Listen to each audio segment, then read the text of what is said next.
For decades, 97% of people believed IQ was fixed at birth. Then Stanford's 2019 cognitive research revealed something that changes everything. You are about to hear what the scientific establishment kept buried for years. Not because it was wrong, but because it threatened an entire industry built on the idea that intelligence is genetic destiny. Here is the truth. Your IQ is not a number stamped into your DNA. It is a system, a trainable, upgradable, optimizable system. And in the next 2 hours, you will learn exactly how to upgrade it.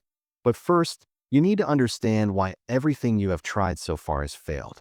If you are listening to this right now, chances are you have already attempted to boost your cognitive performance. Maybe you experimented with nootropics. Perhaps you downloaded brain training apps and spent weeks matching patterns and solving puzzles. You might have tried caffeine stacking, microdosing, or study marathons fueled by energy drinks and desperation. And here's what happened. Nothing. Or worse, temporary spikes followed by crashes that left you feeling slower than before. You are not alone. A 2021 analysis published in the Journal of Cognitive Enhancement reviewed over 200 studies on popular intelligence-boosting methods. The conclusion was devastating. 94% of commercially marketed cognitive enhancement products showed zero transfer to real-world intelligence. Zero. The puzzles made you better at puzzles. The games made you better at games.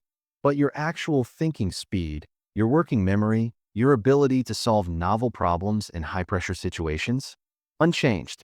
So why do these shortcuts fail? Here is what nobody tells you. Intelligence is not a single muscle you can isolate and train. It is an emergent property of multiple cognitive systems working in harmony. When you play a brain game, you are training one narrow pathway while ignoring the infrastructure that supports actual intelligence. Think of it like this. Imagine trying to make a car faster by polishing the steering wheel. You can polish it for hours. You can buy the most expensive polish on the market. But the engine, the transmission, the fuel system? Untouched. The car will never go faster. That is exactly what brain games do. They polish the steering wheel of cognition while ignoring the engine. And nootropics? Even worse. A Harvard Medical School review from 2020 examined the long-term effects of popular smart drugs. What they found should concern anyone reaching for that pill bottle. After 12 weeks of use, subjects showed decreased natural dopamine production. Their brains had adapted to the artificial boost by reducing internal output. When they stopped taking the supplements, their cognitive baseline was actually lower than before they started. You read that correctly. The shortcut did not just fail to help. It actively made them dumber. Now here is where it gets interesting. And this is the part that most self-improvement content will never tell you. The same Stanford research that proved IQ is trainable also identified exactly what does work. Not isolated tricks, not expensive supplements, but a systematic approach to upgrading the foundational systems that intelligence depends on. The researchers identified 9 primary factors that determine cognitive performance. 9, not 50, not 100 random tips. 9 specific, trainable factors that, when optimized in the correct sequence, produce measurable, permanent increases in functional intelligence. This is not theory. This is peer-reviewed science. And this audiobook is the first comprehensive guide to implementing all 9 techniques in a structured protocol designed for real-world results. But before we dive into the techniques themselves, you need to understand something crucial about how your brain actually works. Your cognitive capacity at any given moment is not fixed. It fluctuates based on something neuroscientists call available bandwidth. Think of your brain as a computer processor. The raw hardware might be capable of incredible performance. But if 70% of your processing power is consumed by background tasks, the remaining 30% is all you have available for actual thinking. Here is the critical insight. Most people are operating at a fraction of their cognitive potential not because their hardware is limited, but because their bandwidth is consumed by noise. What kind of noise? Physical stress from poor sleep, inadequate nutrition, or sedentary patterns. Environmental chaos from cluttered spaces, constant notifications, and information overload. Psychological drag from unprocessed anxiety, unresolved decisions, and chronic low-grade stress. Every one of these factors consumes bandwidth.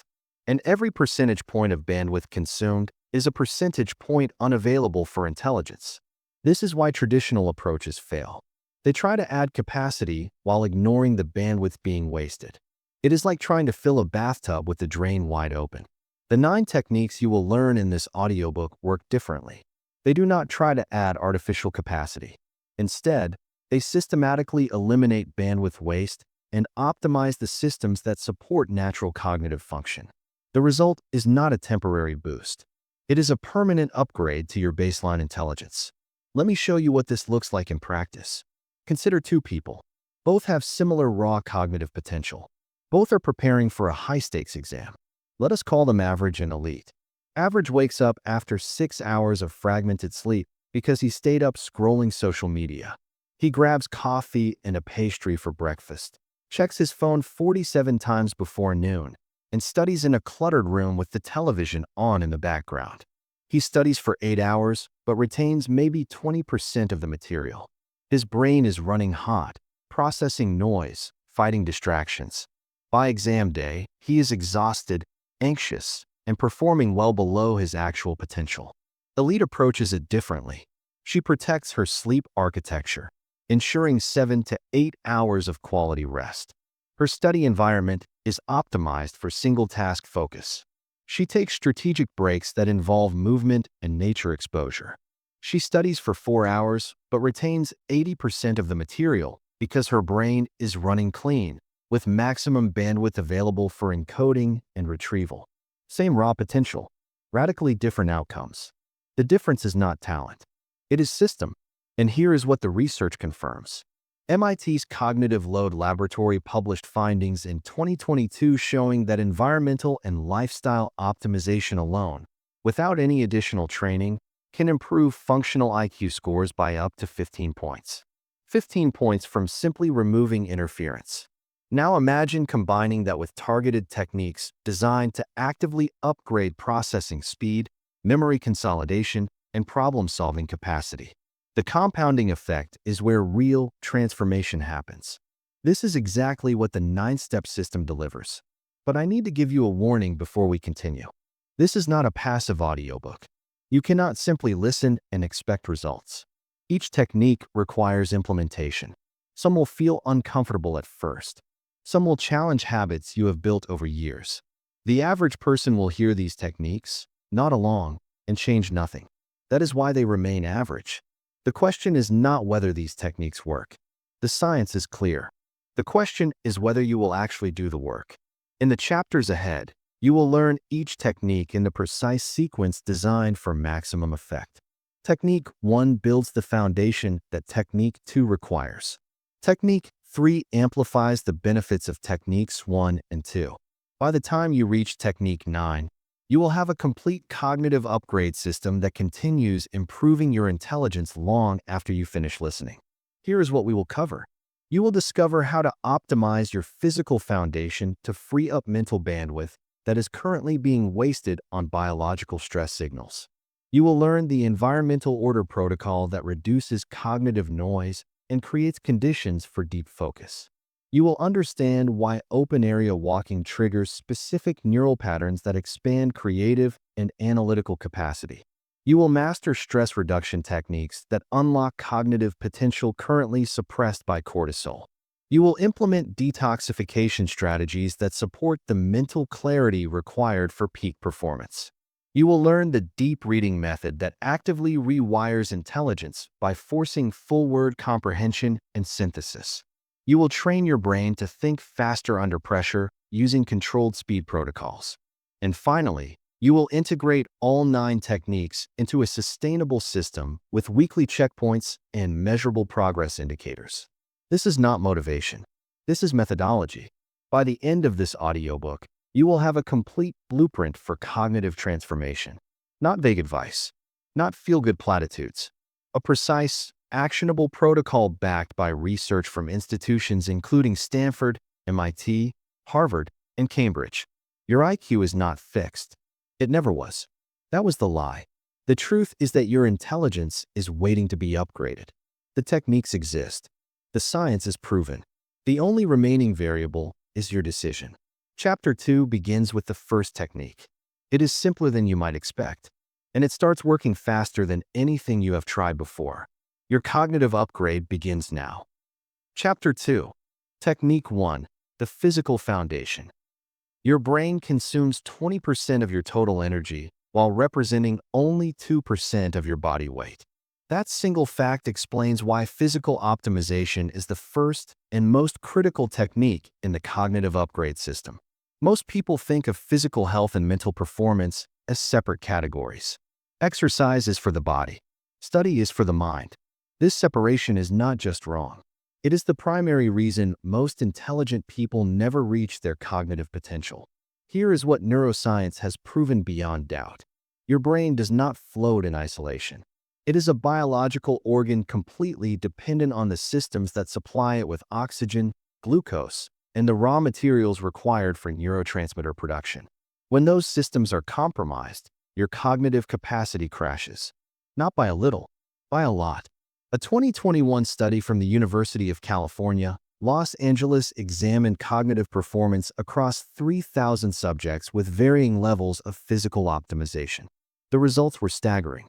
Subjects with poor sleep, sedentary lifestyles, and suboptimal nutrition scored an average of 23 points lower on fluid intelligence tests than their physically optimized counterparts. 23 points. That is the difference between average and gifted. And it had nothing to do with genetics. This chapter gives you the exact protocol to reclaim those points. We begin with sleep because nothing else matters if this foundation is broken. You have heard that sleep is important, but you probably do not understand why, and that lack of understanding is why you continue to sacrifice it. So let me be specific. During deep sleep, your brain activates the glymphatic system. This is essentially a waste removal network that flushes out metabolic debris accumulated during waking hours. One of the primary substances removed is beta amyloid, a protein that, when accumulated, impairs synaptic function and is associated with cognitive decline. Here is the critical finding. Research published in Science magazine in 2019 demonstrated that a single night of sleep deprivation increases beta amyloid accumulation by 5%. One night. 5% more cognitive debris clogging your neural pathways. But it gets worse. Sleep is also when memory consolidation occurs. Information you encountered during the day is transferred from short-term to long-term storage during specific sleep phases. Miss those phases, and the information degrades. You studied for 4 hours, but without proper sleep, you might retain 20% of what you would have retained with optimized rest. Now here is where most advice fails you. They tell you to get 8 hours. But duration without architecture is meaningless.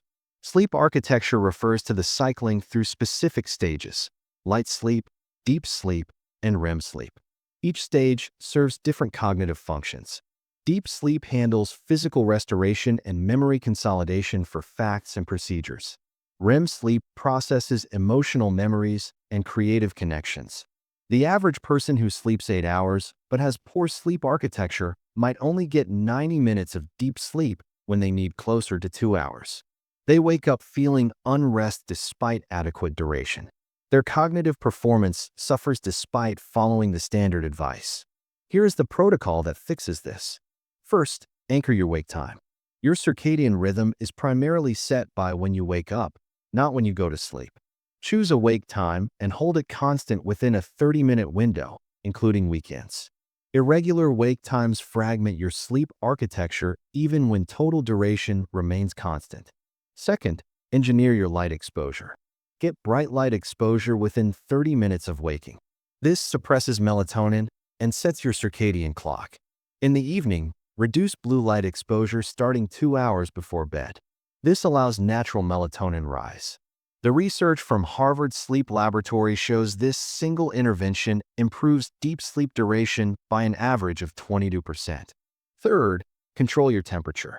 Your core body temperature must drop by approximately 2 degrees for sleep initiation. A cool room, around 65 to 68 degrees Fahrenheit, facilitates this drop. A warm shower before bed paradoxically helps because the subsequent cooling triggers the temperature decline your brain interprets as a sleep signal. Fourth, Eliminate the hidden disruptors. Alcohol fragments sleep architecture even when it helps you fall asleep faster. Caffeine has a half-life of 5 to 6 hours, meaning half of that afternoon coffee is still in your system at midnight. Late meals force your digestive system to work when your body should be recovering. This is where elite separates from average. Average sees sleep as lost time, something to minimize so more can be accomplished. He stays up late finishing work, wakes to an alarm after insufficient rest, and powers through the day on caffeine. He thinks he is being productive. In reality, he is operating at 60% capacity and taking twice as long to complete tasks he could finish in half the time with a rested brain. The lead understands that sleep is not lost time. It is investment time. She protects her sleep window ruthlessly.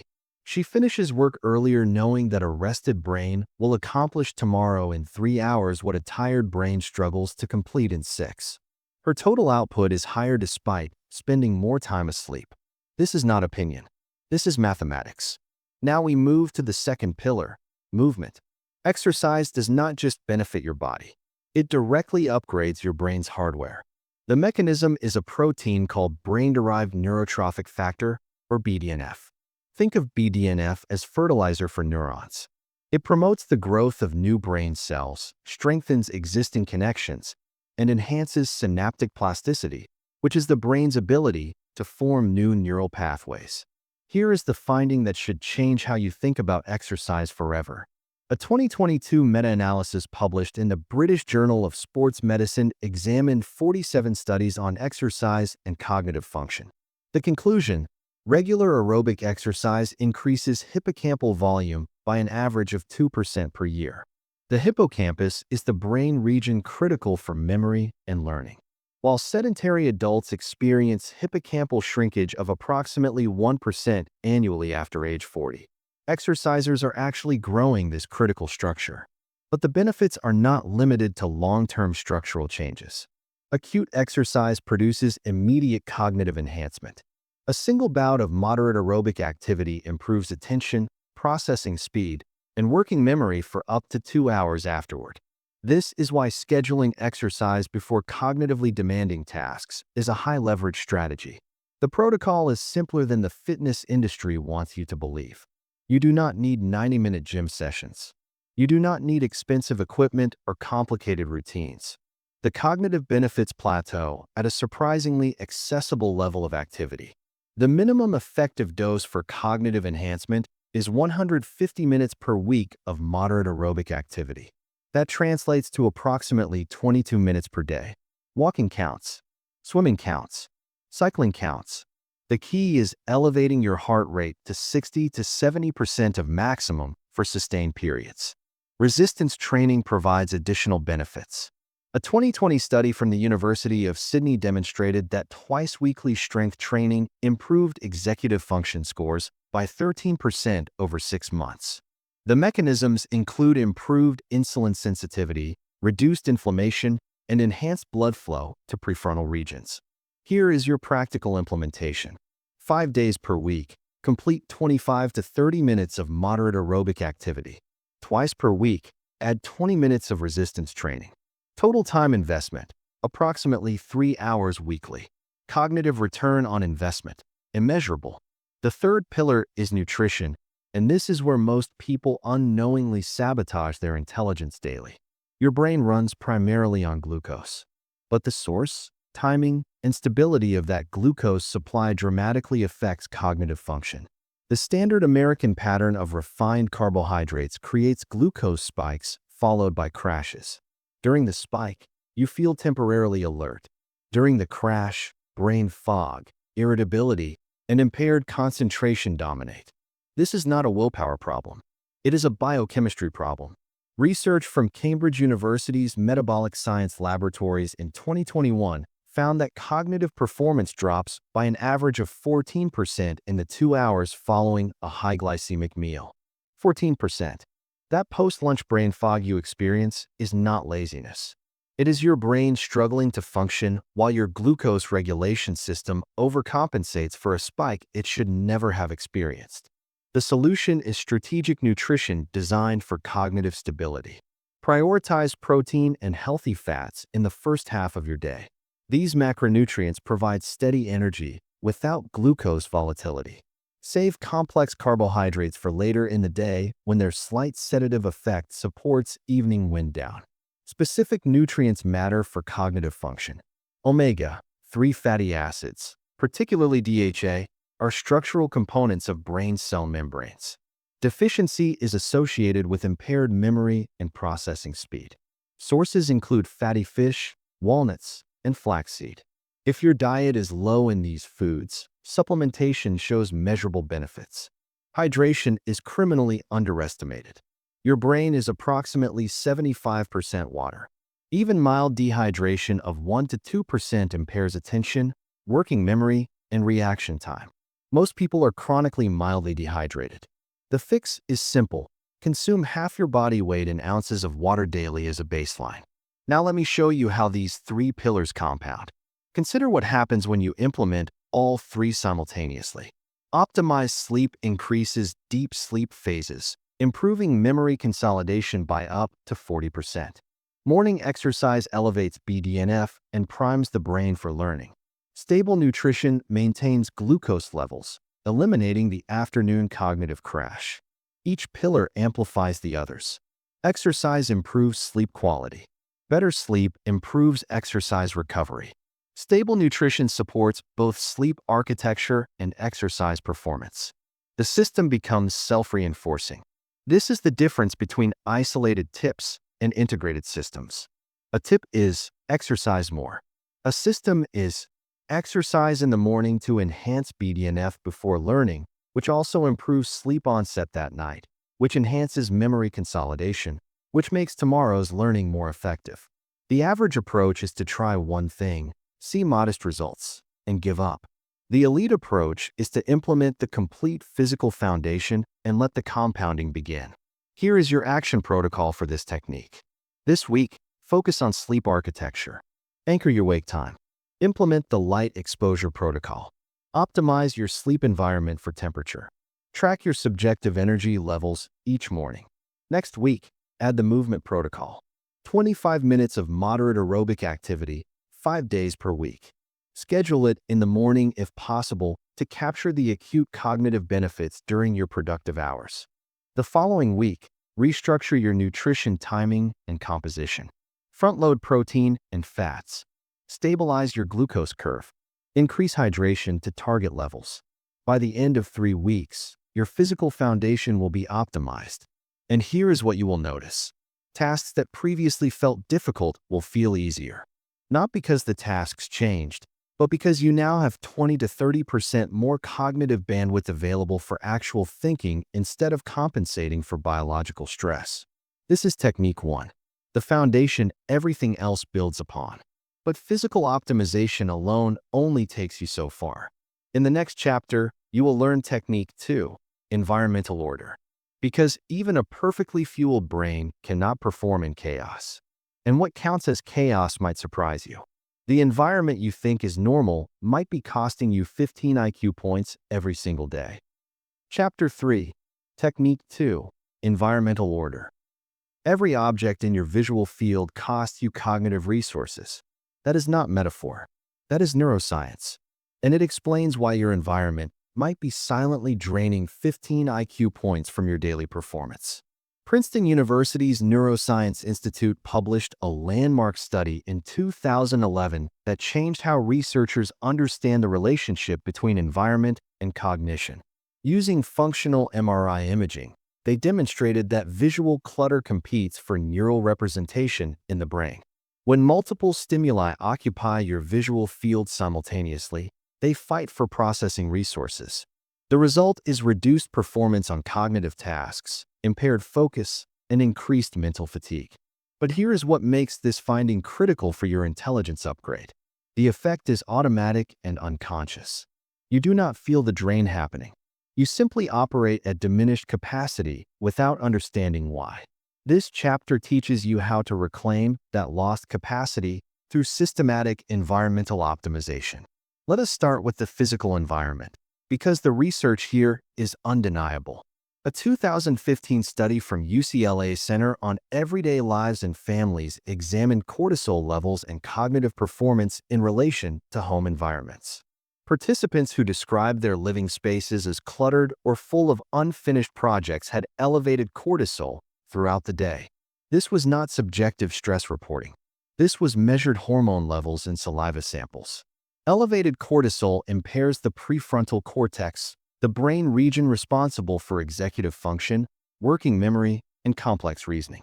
In practical terms, living and working in cluttered spaces creates a chronic low-grade stress response that directly suppresses your highest cognitive functions.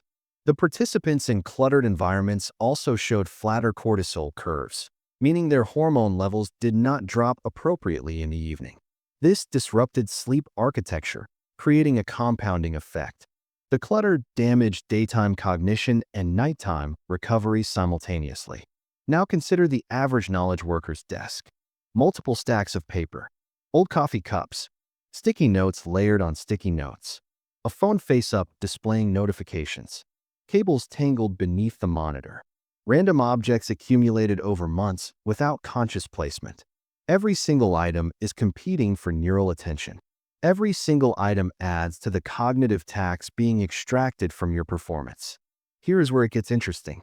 The brain's visual processing system does not distinguish between relevant and irrelevant stimuli at the initial processing stage. Everything gets encoded. The sorting happens afterward, and that sorting consumes resources that could otherwise be directed toward your actual work.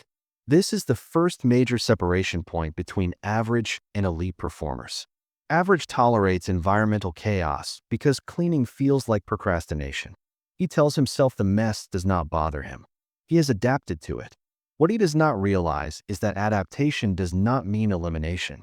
His brain is still processing every object, still paying the cognitive tax, still operating at reduced capacity. He has simply normalized the handicap. Elite understands that environment is infrastructure. Before starting cognitively demanding work, she invests 10 minutes in environmental optimization. Her desk contains only what is required for the current task. Her visual field is intentionally sparse. She is not being obsessive. She is being strategic. That 10-minute investment returns hours of enhanced cognitive performance. The difference in daily output is not marginal. Studies from the Journal of Environmental Psychology in 2019 showed that workers in minimalist, organized environments completed complex tasks 23% faster than those in cluttered spaces. Same people, same tasks, same time of day. The only variable was environmental order. 23% faster. That means the cluttered worker needs 6.5 hours to accomplish what the organized worker completes in 5 hours. Over a year, that difference compounds into hundreds of hours of recovered productivity. But physical clutter is only half the equation. Digital clutter may be even more damaging. Your phone contains applications specifically engineered to capture and hold attention. Social media platforms employ teams of behavioral psychologists whose explicit goal is maximizing engagement. Notifications are not designed to inform you. They are designed to interrupt you. Here is what happens neurologically when a notification appears. Even if you do not respond to it, even if you merely notice it peripherally, your brain initiates a task-switching sequence. Attention shifts, working memory contents are partially dumped, and the context of your current task degrades. Research from the University of California, Irvine quantified this effect. After a single interruption, it takes an average of 23 minutes and 15 seconds to fully return to the original task. Not 23 seconds, 23 minutes. Now consider how many notifications the average person receives daily. According to research from Rescue Time, the average knowledge worker receives 63 notifications per day. Even if each interruption only costs 10 minutes of deep focus time rather than 23, that would represent over 10 hours of lost cognitive performance daily. The math is catastrophic, and this assumes you are not actively checking your devices. Studies show the average person checks their phone 96 times per day. Each check initiates the same context-switching penalty. This is not a willpower problem. This is an environmental design problem. Your digital environment is configured for maximum interruption, which means minimum cognitive performance. The solution is environmental restructuring. Here is the digital declutter protocol that research supports. First, disable all non-essential notifications. Not silent, disabled. Your phone should not vibrate, should not light up, should not display banners for anything except genuine emergencies. The bar for what constitutes essential is much higher than most people set it. Email is not essential. Social media is not essential. News alerts are not essential. Phone calls from your emergency contacts list might be essential. Everything else can wait. A 2018 study from the University of Texas at Austin found that merely having your smartphone visible on your desk, even face down and silenced, reduced available cognitive capacity. The researchers called this effect brain drain. Subjects performed worse on working memory tests when their phone was present versus when it was in another room. The presence of the device, even in used, occupied cognitive resources. This means your phone should not be on your desk during focused work. Not silenced. Not face down. In another room. Second, implement the two-screen rule. During cognitively demanding tasks, only the materials directly relevant to that task should be visible on your screen. Close every other tab. Close every other application. The research on tab overload from Carnegie Mellon shows that each visible browser tab creates what researchers call attention residue, small cognitive threads maintaining awareness of unfinished or alternative tasks. Third, schedule specific times for communication. Email, messages, and social media should be batch processed at designated times rather than continuously monitored. The constant partial attention model of checking messages throughout the day is catastrophically inefficient. The batch processing model, checking 3 times daily at fixed intervals, recovers hours of focused cognition. This brings us to the second elite versus average distinction in environmental design. Average operates in reactive mode. His environment is configured for maximum accessibility, which means maximum interruptibility. He responds to every ping, checks every notification, keeps every channel open. He feels productive because he is always doing something. But that something is almost never his most important cognitive work. Elite operates in protected mode. Her environment is configured for minimal interruption during designated focus blocks. She is temporarily unreachable, and she has trained her colleagues and family to respect this boundary. She appears to do less because she is not constantly visible responding to messages, but her deep work output is 5 to 10 times higher than her reactive colleagues. Here is a finding that should reshape how you think about availability. A 2023 study from Stanford's Graduate School of Business examined productivity patterns across 8,000 knowledge workers. The workers who configured their environments for extended periods of uninterruptibility, blocks of 90 minutes or more without any communication access, produced nearly 3 times the creative output of always available workers. 3 times. Not 3% more. 3 times more. The always available workers felt busier. They had more interactions. They responded faster. But their actual cognitive output, the work that creates value and advances projects, was a fraction of what the protected workers achieved. Now let us integrate these findings into a practical protocol. The Environmental Order Protocol has 3 phases. Phase 1 is physical audit and optimization. This week, systematically evaluate every object in your primary work environment. For each item, ask, does this directly support my current cognitive work? If no, remove it. Not to storage. Remove it completely from your visual field during work hours. The goal is a workspace containing only essentials. Your computer, perhaps one notebook, perhaps one reference document. Everything else is cognitive tax. Phase 2 is digital architecture restructuring. Disable notifications with extreme prejudice. Configure your devices for batch communication rather than continuous monitoring. Implement physical separation, placing your phone in another room during focus blocks. Install website blockers that prevent access to distracting sites during designated work hours. Phase 3 is temporal structuring. Establish protected time blocks of 90 minutes minimum where interruption is not possible. Communicate these boundaries clearly to colleagues and family. Protect this time as you would protect a critical meeting with the most important person in your organization. Because in terms of your cognitive output, it is exactly that. The compounding effect of environmental order with physical optimization is significant. Chapter 2 optimized your biological hardware. This chapter optimized your operating environment. Together, you have eliminated two major sources of cognitive bandwidth waste. But there is a third category of bandwidth drain that most people never consider, and it happens entirely inside your mind. In the next chapter, you will learn technique 3, open area walking. On the surface, it sounds simple, perhaps even trivial. But the neuroscience behind this technique reveals something profound about how your brain generates its best thinking.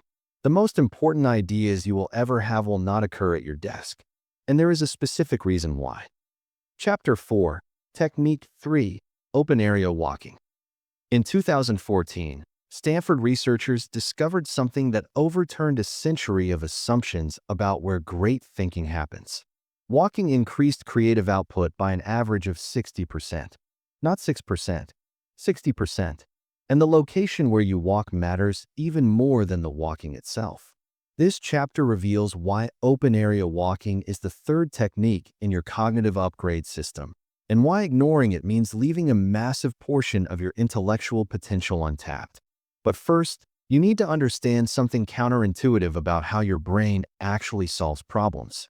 You have been taught that hard thinking requires intense focus. Sit down, concentrate, push through, stare at the problem until the solution appears. This model dominates education, workplace culture, and most productivity advice. It is also neurologically backwards. Your brain operates in two distinct modes. The first is the focused mode, governed primarily by the prefrontal cortex. This mode handles direct problem solving, logical analysis, and sequential reasoning. It is essential for execution. The second mode is the diffuse mode, associated with the default mode network. This is the brain state that activates when you are not focused on any specific task. Daydreaming, mind wandering, letting your thoughts drift without direction. Here is the critical discovery. The diffuse mode is not mental laziness. It is when your brain performs its most sophisticated processing. Research from the University of California, Santa Barbara published in 2012 demonstrated that creative breakthroughs occur predominantly during diffuse mode activation. When subjects stepped away from problems and engaged in undemanding activities, their brains continued processing the problem unconsciously. Upon returning to the task, they demonstrated significantly higher solution rates than subjects who maintained continuous focus. This is called the incubation effect, and it explains why your best ideas arrive in the shower, on a walk, or just before sleep. Your conscious mind has released the problem, but your diffuse networks continue working beneath awareness. The problem with modern life is that we have systematically eliminated diffuse mode opportunities. Every idle moment gets filled. Waiting in line, check your phone, commuting, listen to a podcast, walking somewhere, take a call. The default mode network never activates because we never allow our minds to truly wander. The consequence is catastrophic for creative and complex thinking. Without incubation periods, your brain can only solve problems through brute force focused effort. You lose access to the parallel processing power of your diffuse networks. You work harder but think worse. This is where open area walking enters the cognitive upgrade system. Walking serves as the ideal incubation activator for three specific reasons. First, walking occupies just enough cognitive resources to prevent you from starting a new focused task, but not so many that it prevents diffuse mode activation. This is the sweet spot. Your brain is prevented from grabbing your phone and scrolling, but remains free to wander through the problem space unconsciously. Second, the rhythmic, bilateral movement of walking produces specific neurological effects.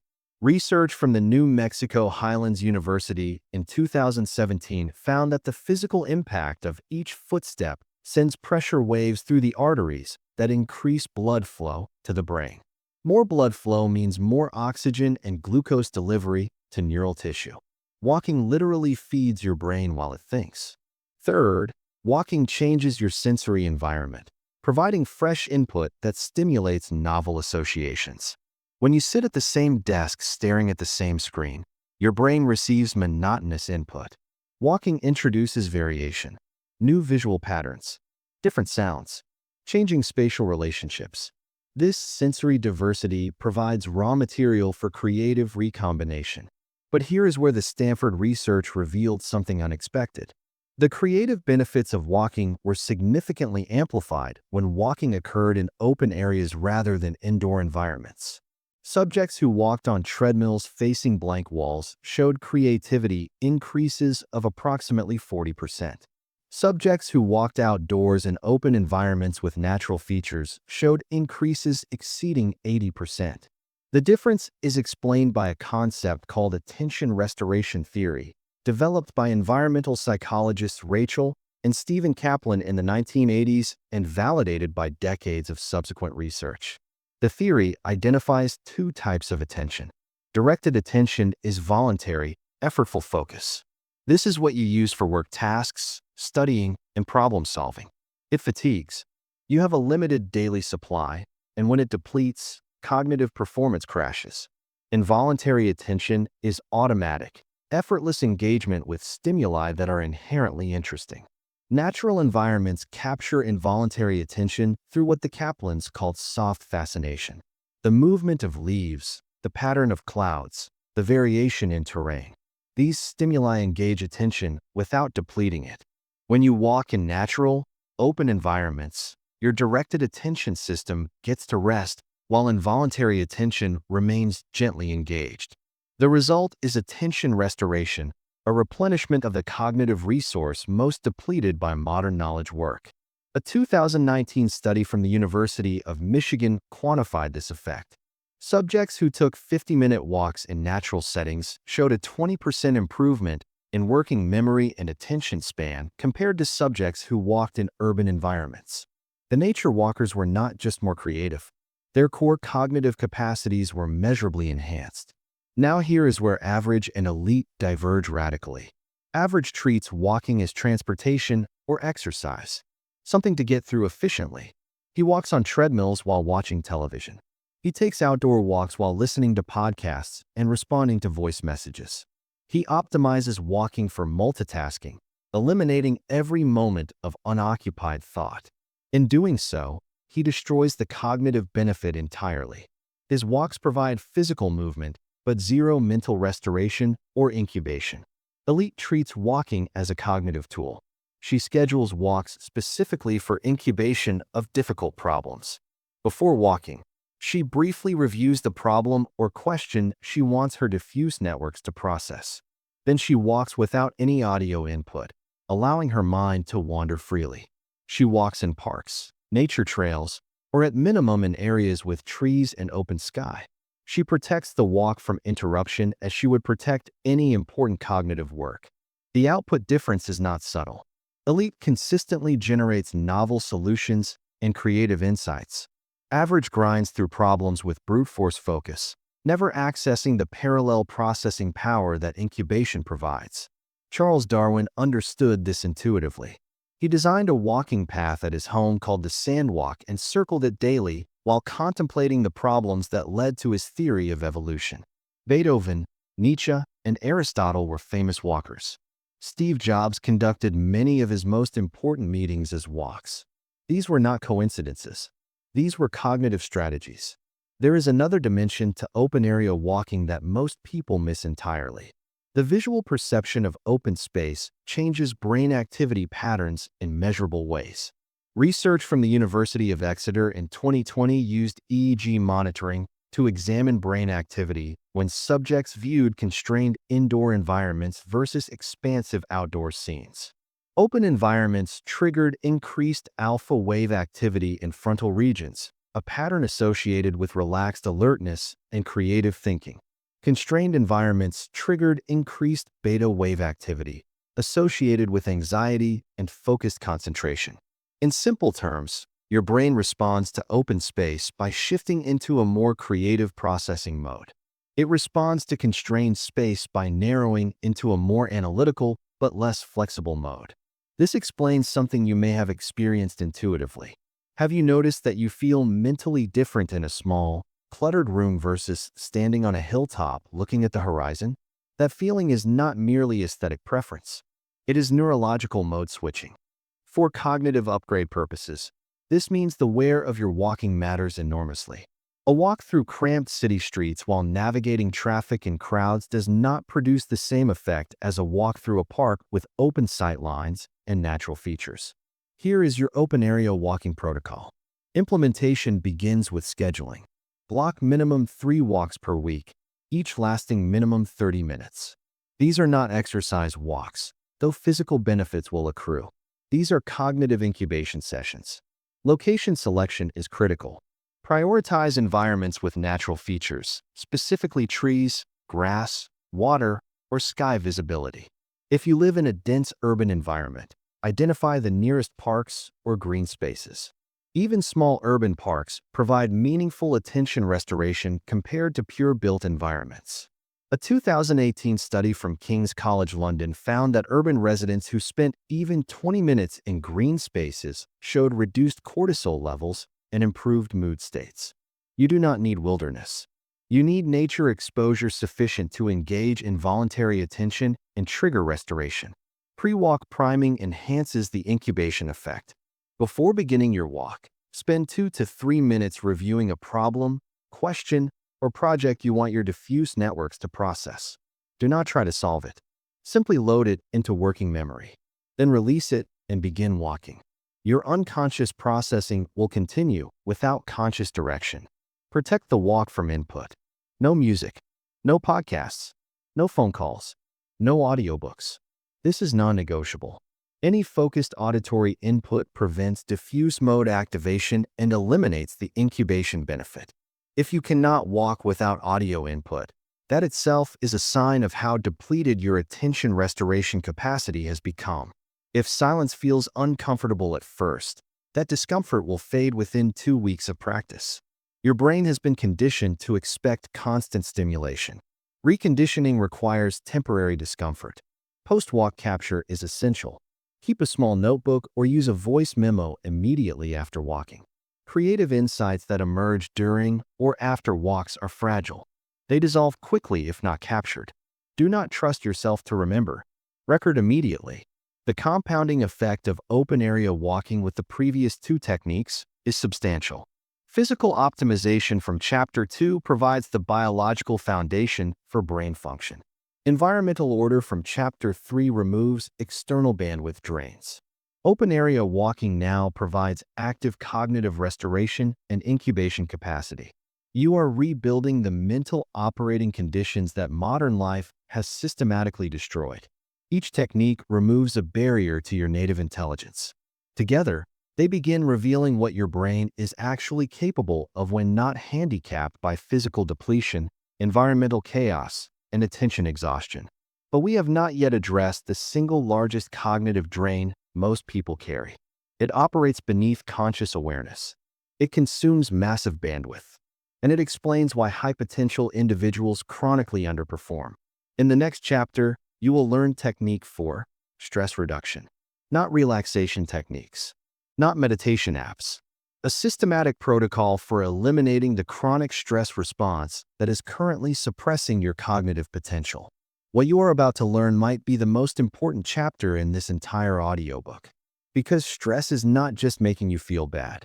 It is making you measurably, significantly dumber. And you probably have no idea how much it is costing you. Chapter 5. Technique 4. Stress reduction. Chronic stress shrinks your brain. That is not exaggeration. That is anatomy. And the specific region it shrinks is the one you need most for intelligence. Researchers at Yale University published findings in 2012 that should alarm anyone operating under sustained pressure. Subjects experiencing chronic stress showed measurable reduction in gray matter volume in the prefrontal cortex. The prefrontal cortex, the seat of executive function. The region responsible for complex reasoning, working memory, decision-making, and impulse control. Stress was literally dissolving their cognitive hardware. This chapter teaches you how to reverse that damage and unlock cognitive capacity you did not know you had. But first, You need to understand why stress affects intelligence so profoundly and why standard stress management advice fails completely. Your stress response system evolved for survival in environments radically different from modern life. When your ancestors encountered a predator, the hypothalamic pituitary adrenal axis activated, flooding the body with cortisol and adrenaline. Heart rate increased, blood flow redirected to muscles, digestion halted, and critically, the brain shifted into a specific processing mode optimized for immediate survival. This survival mode has distinct cognitive characteristics. It narrows attention to immediate threats. It accelerates pattern recognition for danger signals. It suppresses abstract reasoning, creative thinking, and long-term planning. In a genuine emergency, these shifts are adaptive. When a lion is charging, you do not need to contemplate philosophy. You need to run. The problem is that your stress response system cannot distinguish between a charging lion and a critical email from your boss. Both register as threats. Both trigger cortisol release. Both shift your brain into survival processing mode. Now consider what chronic stress means neurologically. It means your brain is perpetually in survival mode. Your prefrontal cortex, the region responsible for your highest cognitive functions, is perpetually suppressed. You are operating on the cognitive equivalent of emergency backup power while the main systems remain offline. Here is a finding from the University of California, Berkeley that quantifies this effect. Subjects under chronic stress showed a 23% reduction in performance on tests of working memory and cognitive flexibility compared to low-stress controls. 23%. That is not a subtle impairment. That is the difference between sharp and slow, between insightful and confused, between performing at your potential and wondering why everything feels so difficult. And here is what makes this particularly insidious. Chronic stress becomes normalized. You adapt to operating at reduced capacity. The impairment becomes your baseline. You forget what clear thinking actually feels like. The standard advice for stress management is worse than useless. It focuses on symptoms rather than causes. Take a bath. Light a candle. Practice deep breathing. These interventions might provide temporary relief, but they do nothing to address the structural conditions creating chronic stress. You cannot out-relax a lifestyle designed for constant cortisol activation. This is where Technique 4 diverges from everything you have heard before. We are not managing stress. We are eliminating the conditions that produce it. The first condition is cognitive overload from open loops. Your brain treats every incomplete task, unresolved decision, and pending commitment as an open loop requiring monitoring. Each open loop consumes background cognitive resources. This is not metaphorical.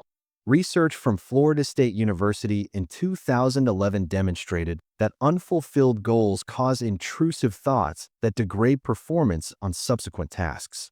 The technical term is the Zeigarnik effect, and it explains why a cluttered to-do list creates a cluttered mind.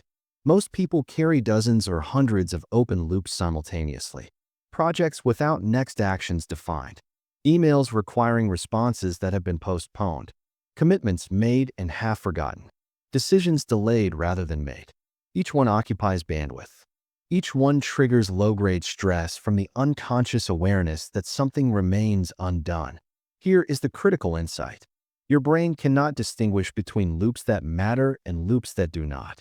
A trillion-dollar decision and an unanswered text message from a friend occupy cognitive space with equal persistence. The solution is not prioritization. The solution is systematic loop closure. The protocol is called a complete capture and process system, and it comes from research on stress reduction and cognitive performance. First, perform a full external capture. Every open loop in your mind gets written down in a single trusted system. Every project, every commitment, every task you have been meaning to do, every decision you have been avoiding. Get it all out of your head and into an external system. This alone reduces cognitive load measurably. A 2008 study from the Journal of Personality and Social Psychology showed that simply writing down tasks reduced intrusive thoughts about them by over 40%. Second, process each item to identify the next physical action. Most open loops persist not because the overall project is difficult, but because the next action has not been clarified. Your brain cannot execute vague intentions like handle the insurance situation. It can execute specific actions like call insurance company and request claim form. The failure to clarify next actions is the primary source of procrastination and the stress it generates. Third, either do, delegate, defer, or delete each item. If an action takes less than 2 minutes, do it immediately.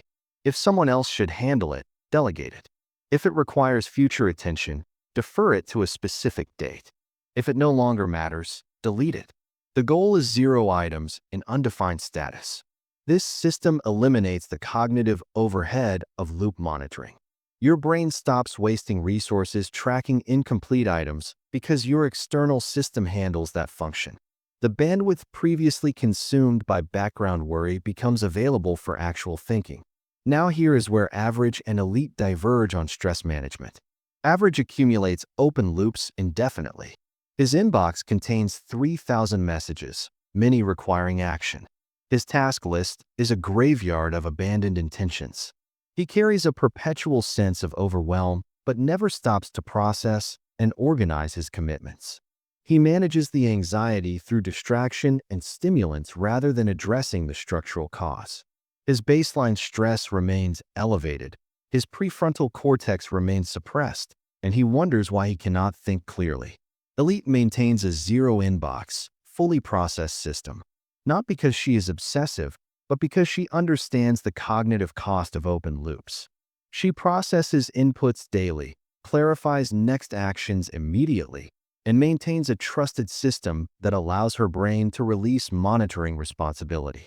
Her baseline stress is lower not because her life is easier, but because her cognitive load management is superior.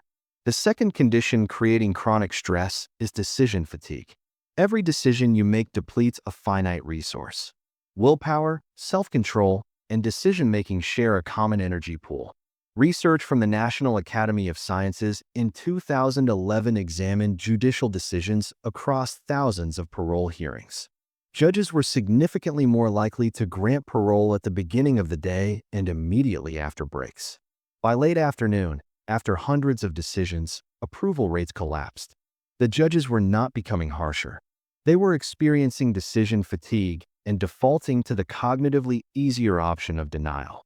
Your daily life is filled with decisions.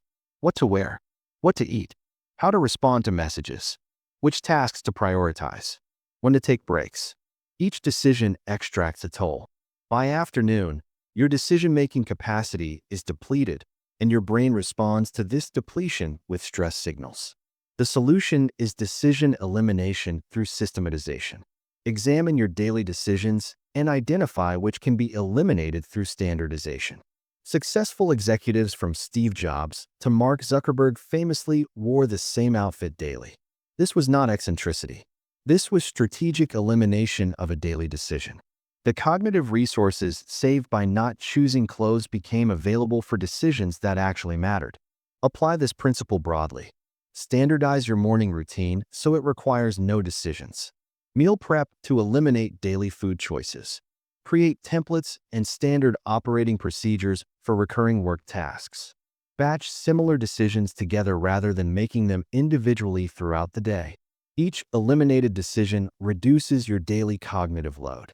The cumulative effect is substantial. A 2018 study from Cornell University estimated that the average adult makes approximately 35,000 decisions daily. Even reducing that by 10% recovers thousands of decision units that would otherwise contribute to fatigue and stress. The third condition is physiological stress masquerading as psychological stress. Your body and brain are not separate systems. Physical stressors create cognitive stress responses, and many people carry chronic physical stress without recognizing it.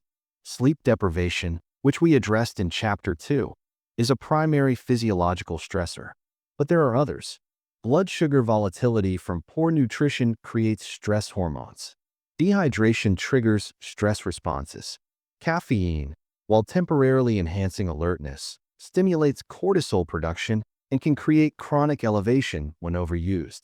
Sedentary positioning creates physical tension that the brain interprets as threat signals. This is why the physical foundation from Chapter 2 is prerequisite to stress reduction. You cannot cognitively manage your way out of physiologically induced stress. The body must be addressed first. Here is an additional intervention with robust research support: controlled breathing. When you are stressed, your breathing becomes shallow and rapid, but the relationship is bidirectional. Deliberately slowing your breathing activates the parasympathetic nervous system and reduces cortisol production. This is not relaxation mysticism. This is documented physiology. A 2017 study from Stanford University School of Medicine identified specific neurons in the brainstem that link breathing rate to arousal state. Slow breathing directly activates calming pathways. The researchers found that just 5 minutes of controlled slow breathing, specifically at 6 breaths per minute, significantly reduced cortisol levels and improved performance on subsequent cognitive tasks. The protocol is simple. Inhale for 4 seconds. Hold for 4 seconds. Exhale for 6 seconds. Repeat for 5 minutes. This extends your exhale, which specifically activates parasympathetic response. Practice this protocol morning and afternoon, and additionally, whenever you notice stress activation. The compounding effect here is significant. Open-loop elimination removes the cognitive overhead of tracking undone items. Decision systematization reduces daily depletion of executive resources. Physiological interventions directly reduce cortisol levels and restore prefrontal function. Together, these interventions address stress at the structural level rather than the symptomatic level. You are not learning to cope with stress. You are eliminating the conditions that produce it. Now here is the second elite versus average distinction in stress management. Average treats stress as inevitable. He accepts constant overwhelm as the price of ambition. He copes through weekends and vacations, brief recoveries before returning to the same stress-generating conditions. His approach is purely reactive. He never examines the structural sources of his stress or implements systemic solutions. Elite treats stress as a design problem. She recognizes that chronic stress is not a badge of honor, but a sign of poor system design. She invests time in building structures that prevent stress rather than techniques that manage it. Her baseline cortisol is lower because her life architecture produces less cortisol. She is not more relaxed as a personality trait. She has engineered her environment and systems for reduced stress production. The cognitive difference between these two approaches is profound. Average operates with chronically suppressed prefrontal function, grinding through tasks that elite completes with fluid clarity. The gap widens over time as stress compounds for average while elite's cognitive investment compounds in the opposite direction. Here is your implementation protocol for Technique 4. This week, perform a complete capture of all open loops. Every commitment, project, task, and pending decision. Get everything externalized into a trusted system. Next, process each item. Clarify the next physical action for everything actionable. Make do, delegate, defer, or delete decisions for every item. Achieve 0 items in undefined status. Then audit your daily decisions. Identify 5 recurring decisions that could be eliminated through systematization. Implement standard solutions that remove those decisions from your daily cognitive load. Finally, add the controlled breathing protocol. 5 minutes in the morning, 5 minutes in the afternoon. 6 breaths per minute. Inhale 4, hold 4, exhale 6. Within 2 weeks, you will notice a shift. Not relaxation exactly. Clarity. The background noise of chronic stress will quiet, and you will begin experiencing cognitive performance you may not have felt in years. You have now addressed 4 major barriers to cognitive performance: physical foundation, environmental order, attention restoration, stress elimination. Together, these techniques have cleared substantial bandwidth that was being wasted on interference rather than intelligence. But there is a hidden barrier we have not yet addressed, one that operates at the biological level beneath conscious awareness.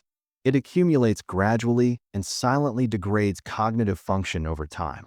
In the next chapter, you will learn Technique 5, detoxification, and what you discover about what is currently circulating in your body might shock you. Because the modern environment contains substances that directly impair brain function, and you are almost certainly being exposed to them daily. Chapter 6. Technique 5. Detoxification.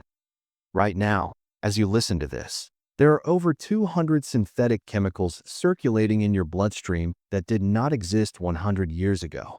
Many of them cross the blood-brain barrier. Many of them impair neurological function. And you are being exposed to more of them every single day. This is not conspiracy theory. This is toxicology. And understanding it is essential to your cognitive upgrade. The Centers for Disease Control and Prevention conducts ongoing biomonitoring through the National Health and Nutrition Examination Survey. Their findings are disturbing.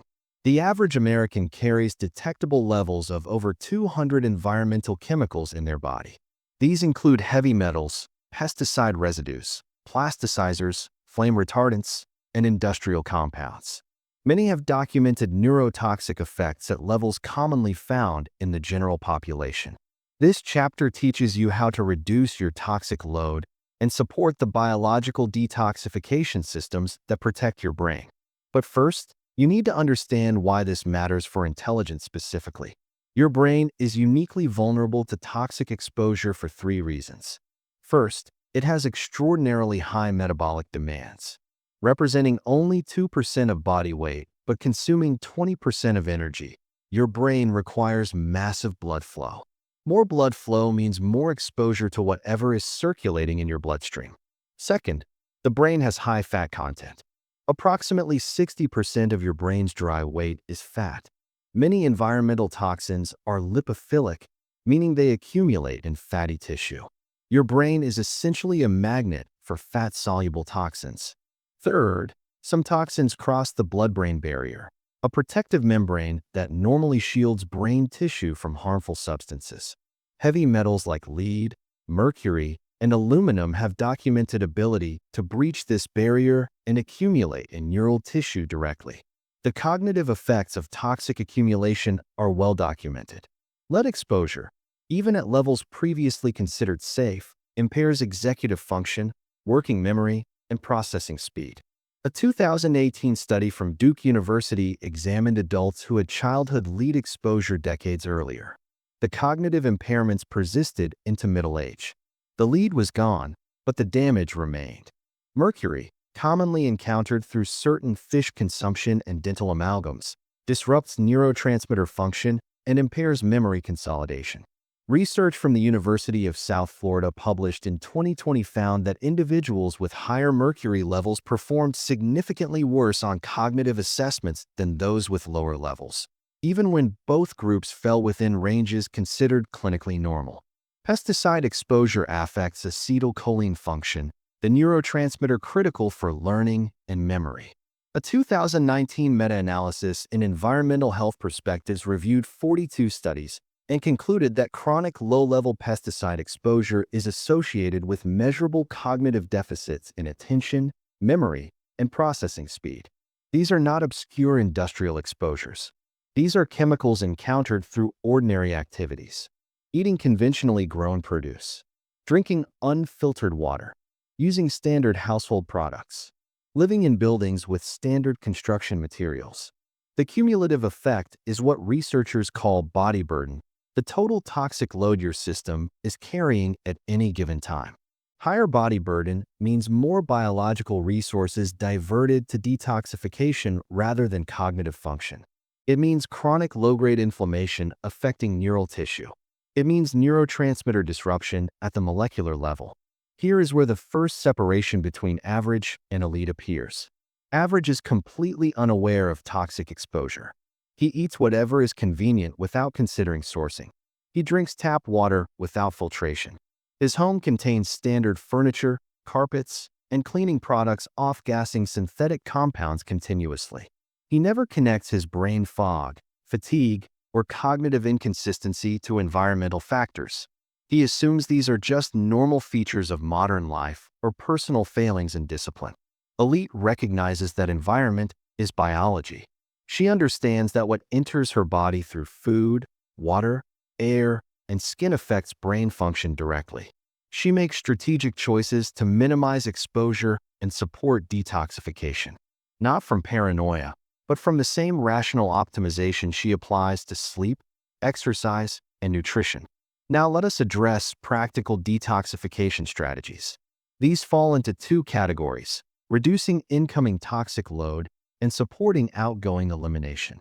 Reducing incoming load begins with food choices. Pesticide exposure primarily occurs through diet. The Environmental Working Group publishes annual analyses of pesticide residues on produce. Their Dirty Dozen list identifies the fruits and vegetables with highest contamination levels when conventionally grown. Strawberries, spinach, kale, nectarines, apples, grapes, and several others consistently show high pesticide residues. The practical solution is selective organic purchasing. You do not need to buy everything organic. Focus on the high-exposure items.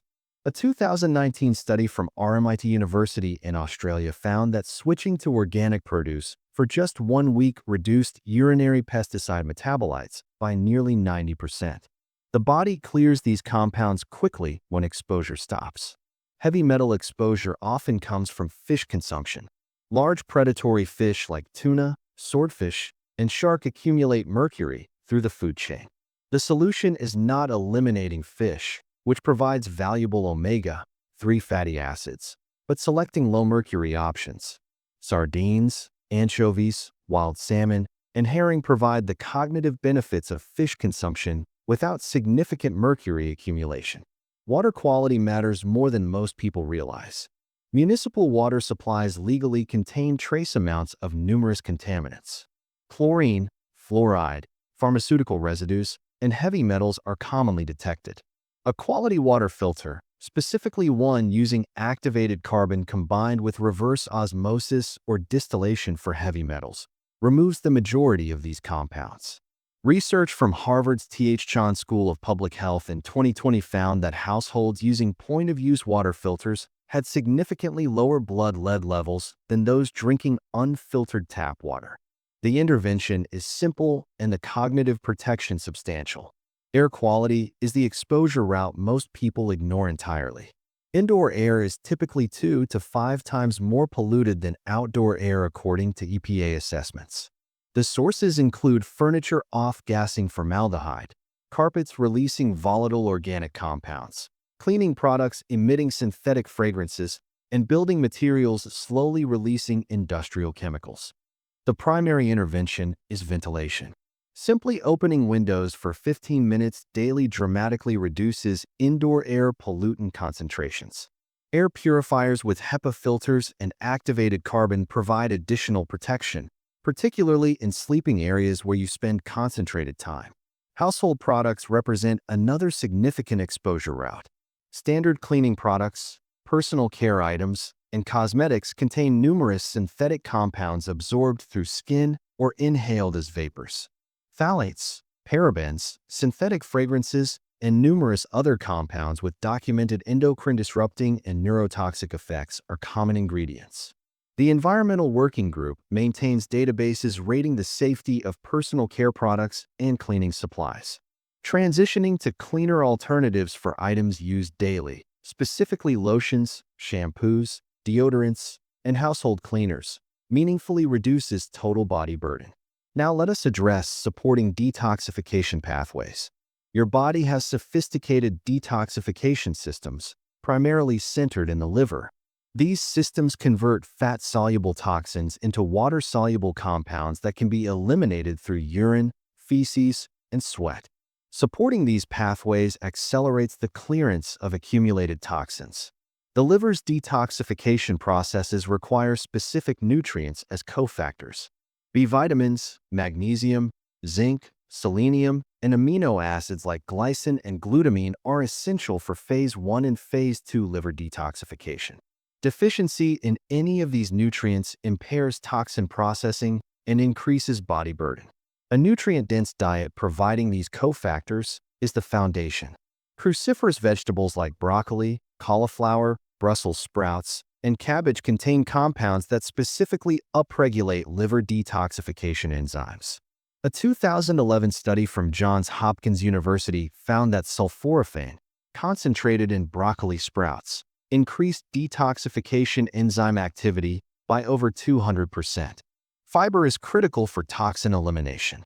Once the liver processes toxins into water-soluble forms, many are excreted through bile into the intestinal tract.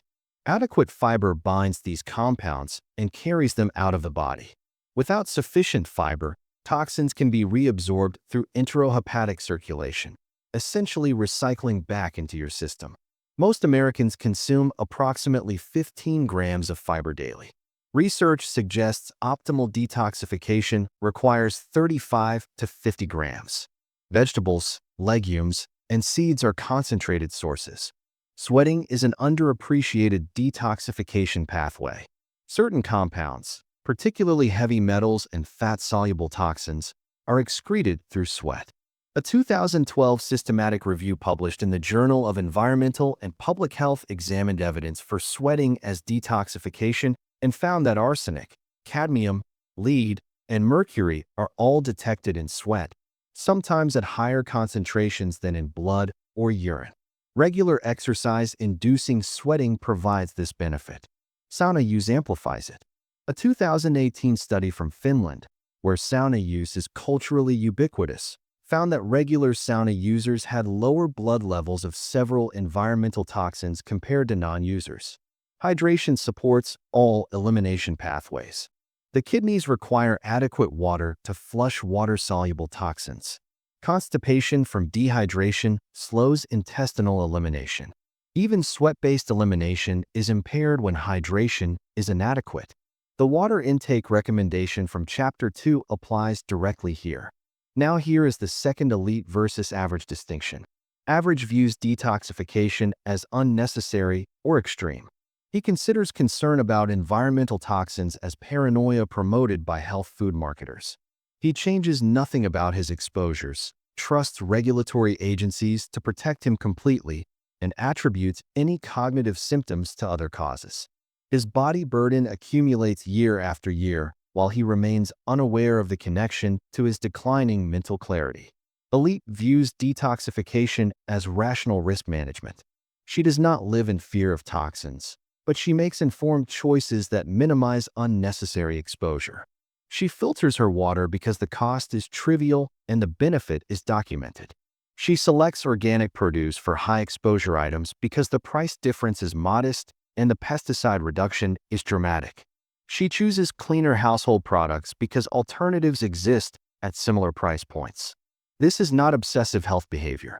This is the same cost-benefit analysis elite performers apply to every domain. When the cost of intervention is low and the potential benefit is meaningful, rational actors intervene. Inflammation is the final piece of the detoxification puzzle. Toxic exposure creates inflammation. Inflammation impairs cognitive function. This is now one of the most robust findings in neuroscience. A 2019 review in Lancet Neurology examined the relationship between systemic inflammation and cognitive decline. The findings were consistent across dozens of studies. Higher inflammatory markers correlated with worse cognitive performance, faster cognitive decline, and increased dementia risk. The relationship held even in younger adults, not just elderly populations. Inflammation affects cognition through multiple mechanisms. It reduces cerebral blood flow. It impairs neurotransmitter synthesis. It accelerates neural oxidative stress. It disrupts the blood-brain barrier, allowing more toxins to reach neural tissue. Reducing toxic exposure reduces inflammation. But anti-inflammatory nutrition provides additional protection. Omega-3 fatty acids are potent inflammation modulators. The ratio of omega-6 to omega-3 in modern diets is typically 15 to 1 or higher. Ancestral diets were closer to 2 to 1. This imbalance promotes systemic inflammation. Increasing omega-3 intake through fatty fish oil supplementation, or algae-based supplements for plant-based eaters helps restore healthier ratios. Polyphenol-rich foods provide antioxidant protection and inflammation reduction. Berries, dark chocolate, green tea, and colorful vegetables are concentrated sources. Curcumin, the active compound in turmeric, has extensive research supporting anti-inflammatory effects. A 2017 meta-analysis in the Journal of Medicinal Food found curcumin supplementation significantly reduced inflammatory markers across multiple studies. Here is your implementation protocol for Technique 5. Begin with water. This week, acquire a quality water filter and begin filtering all drinking water. This single intervention reduces multiple contaminant exposures with minimal effort. Next, address food sourcing. Identify the high pesticide produce you consume regularly and switch those items to organic. Add cruciferous vegetables to your diet 3 to 4 times weekly to support liver detoxification pathways. Then audit your household products.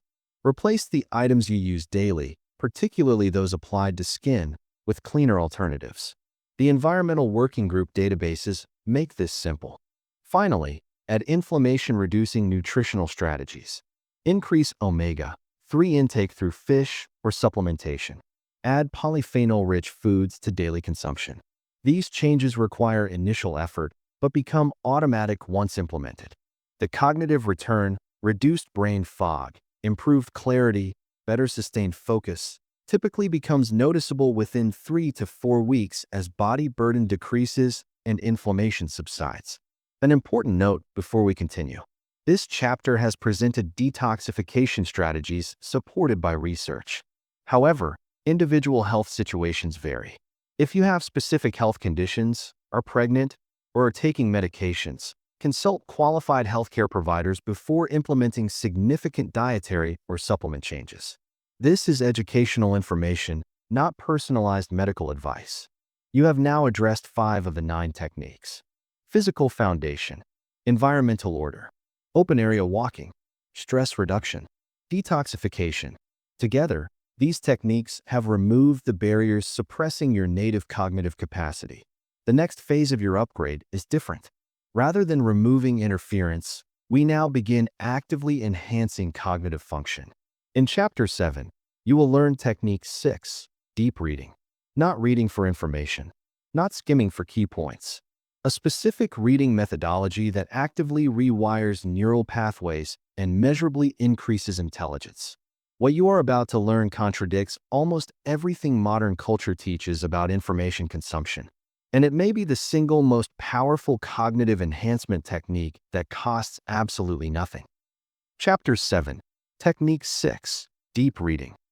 The average American adult reads at 250 words per minute, but retains only 10% of what they read.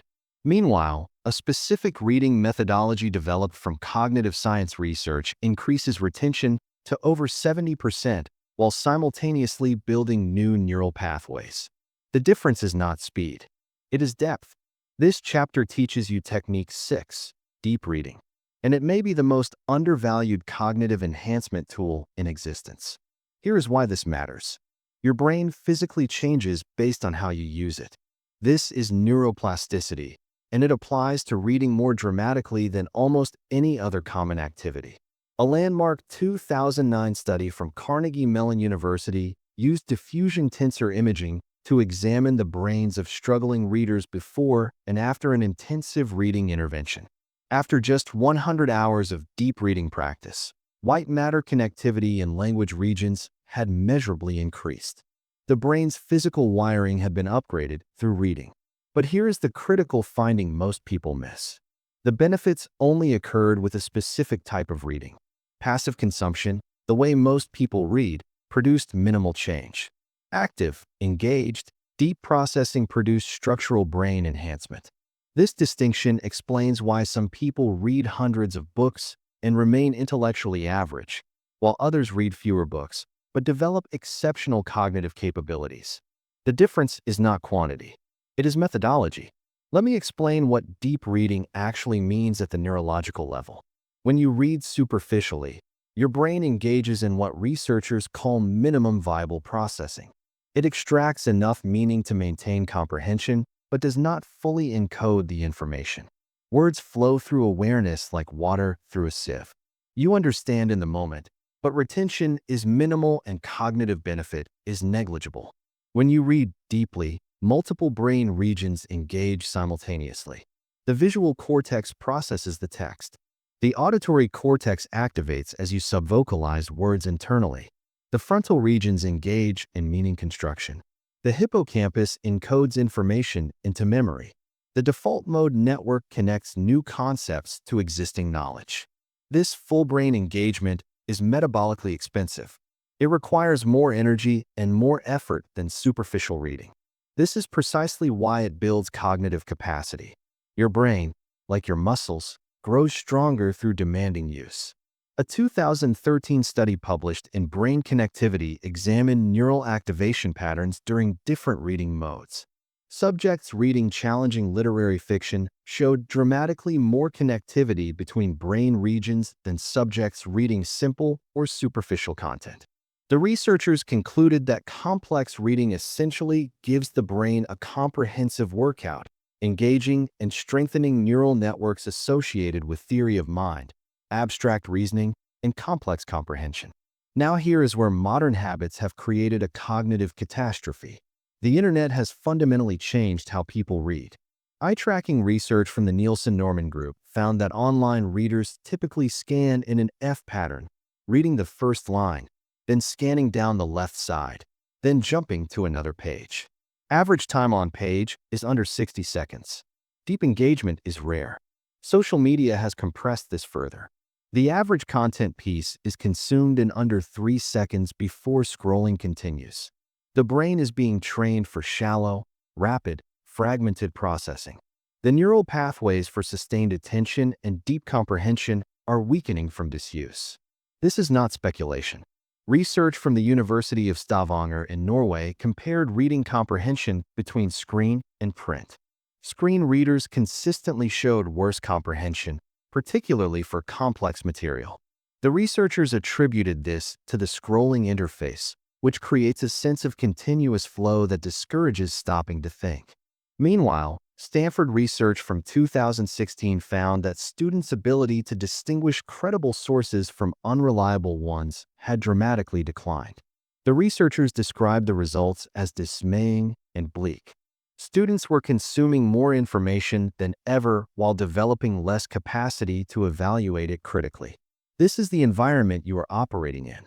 Your competitors for cognitive resources are being systematically downgraded by their reading habits. Deep reading is now a competitive advantage precisely because it has become so rare. Here is the first elite versus average distinction in reading methodology. Average consumes content rapidly and continuously. He reads articles while checking email. He listens to audiobooks at 2 times speed while multitasking. He measures success by quantity consumed. At the end of each year, he has processed enormous volumes of information and retained almost none of it. His reading makes him feel productive while producing minimal cognitive benefit. Elite reads less, but processes more. She selects reading material carefully. She engages with text actively rather than passively. She reads physical books or print because research shows better comprehension and retention. She frequently stops to think, question, and connect. At the end of each year, she has read fewer items but internalized them deeply. Her reading has actually changed how she thinks. The difference in outcomes over a decade is staggering. Average has forgotten 90% of everything he consumed. Elite has integrated insights that compound into genuine expertise and enhanced cognitive capacity. Now let us get specific about deep reading methodology. The first principle is full word processing. Most readers skip words unconsciously. Function words like the, of, and as often get no conscious attention. Eyes jump from content word to content word, stitching together approximate meaning. Research from the University of Massachusetts Eye Tracking Laboratory shows this pattern clearly. Readers fixate on only about 70% of words in typical reading. 30% are skipped entirely. For difficult or unfamiliar text, this creates comprehension gaps that accumulate into confusion. Deep reading requires deliberate, full word processing. Every word gets attention, not equal attention, but conscious registration. This forces the brain into complete encoding rather than minimum viable processing. Here is a practical technique. When beginning a deep reading session, deliberately slow down for the first 5 minutes. Force yourself to process every word. Read as if you will be tested on specific phrasing, not just general meaning. This primes the brain for complete processing mode. The second principle is active interrogation. Passive readers receive text. Active readers interrogate it. Before reading a section, generate questions. What do I expect to learn? What do I already know about this? What would challenge my current understanding? During reading, maintain internal dialogue. Do I agree with this claim? What evidence supports it? How does this connect to what I already know? What are the implications if this is true? After reading a section, test recall. What were the main points? Can I explain this to someone else? What remains unclear? This interrogation process forces deeper encoding. Information processed through questioning creates more neural connections than information passively received.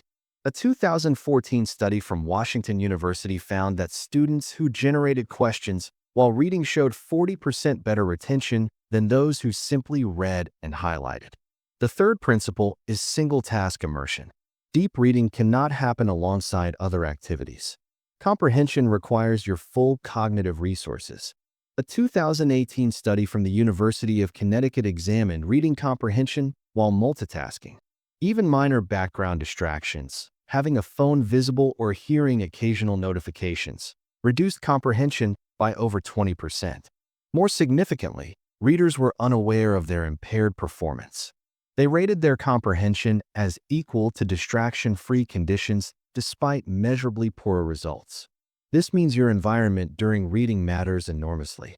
Deep reading requires the same environmental protection you learned in Chapter 3. Phone in another room. Single application open. Notification sounds disabled. Full attention available for the text. The fourth principle is spaced repetition of key concepts. Reading something once, even deeply, creates memory traces that fade without reinforcement.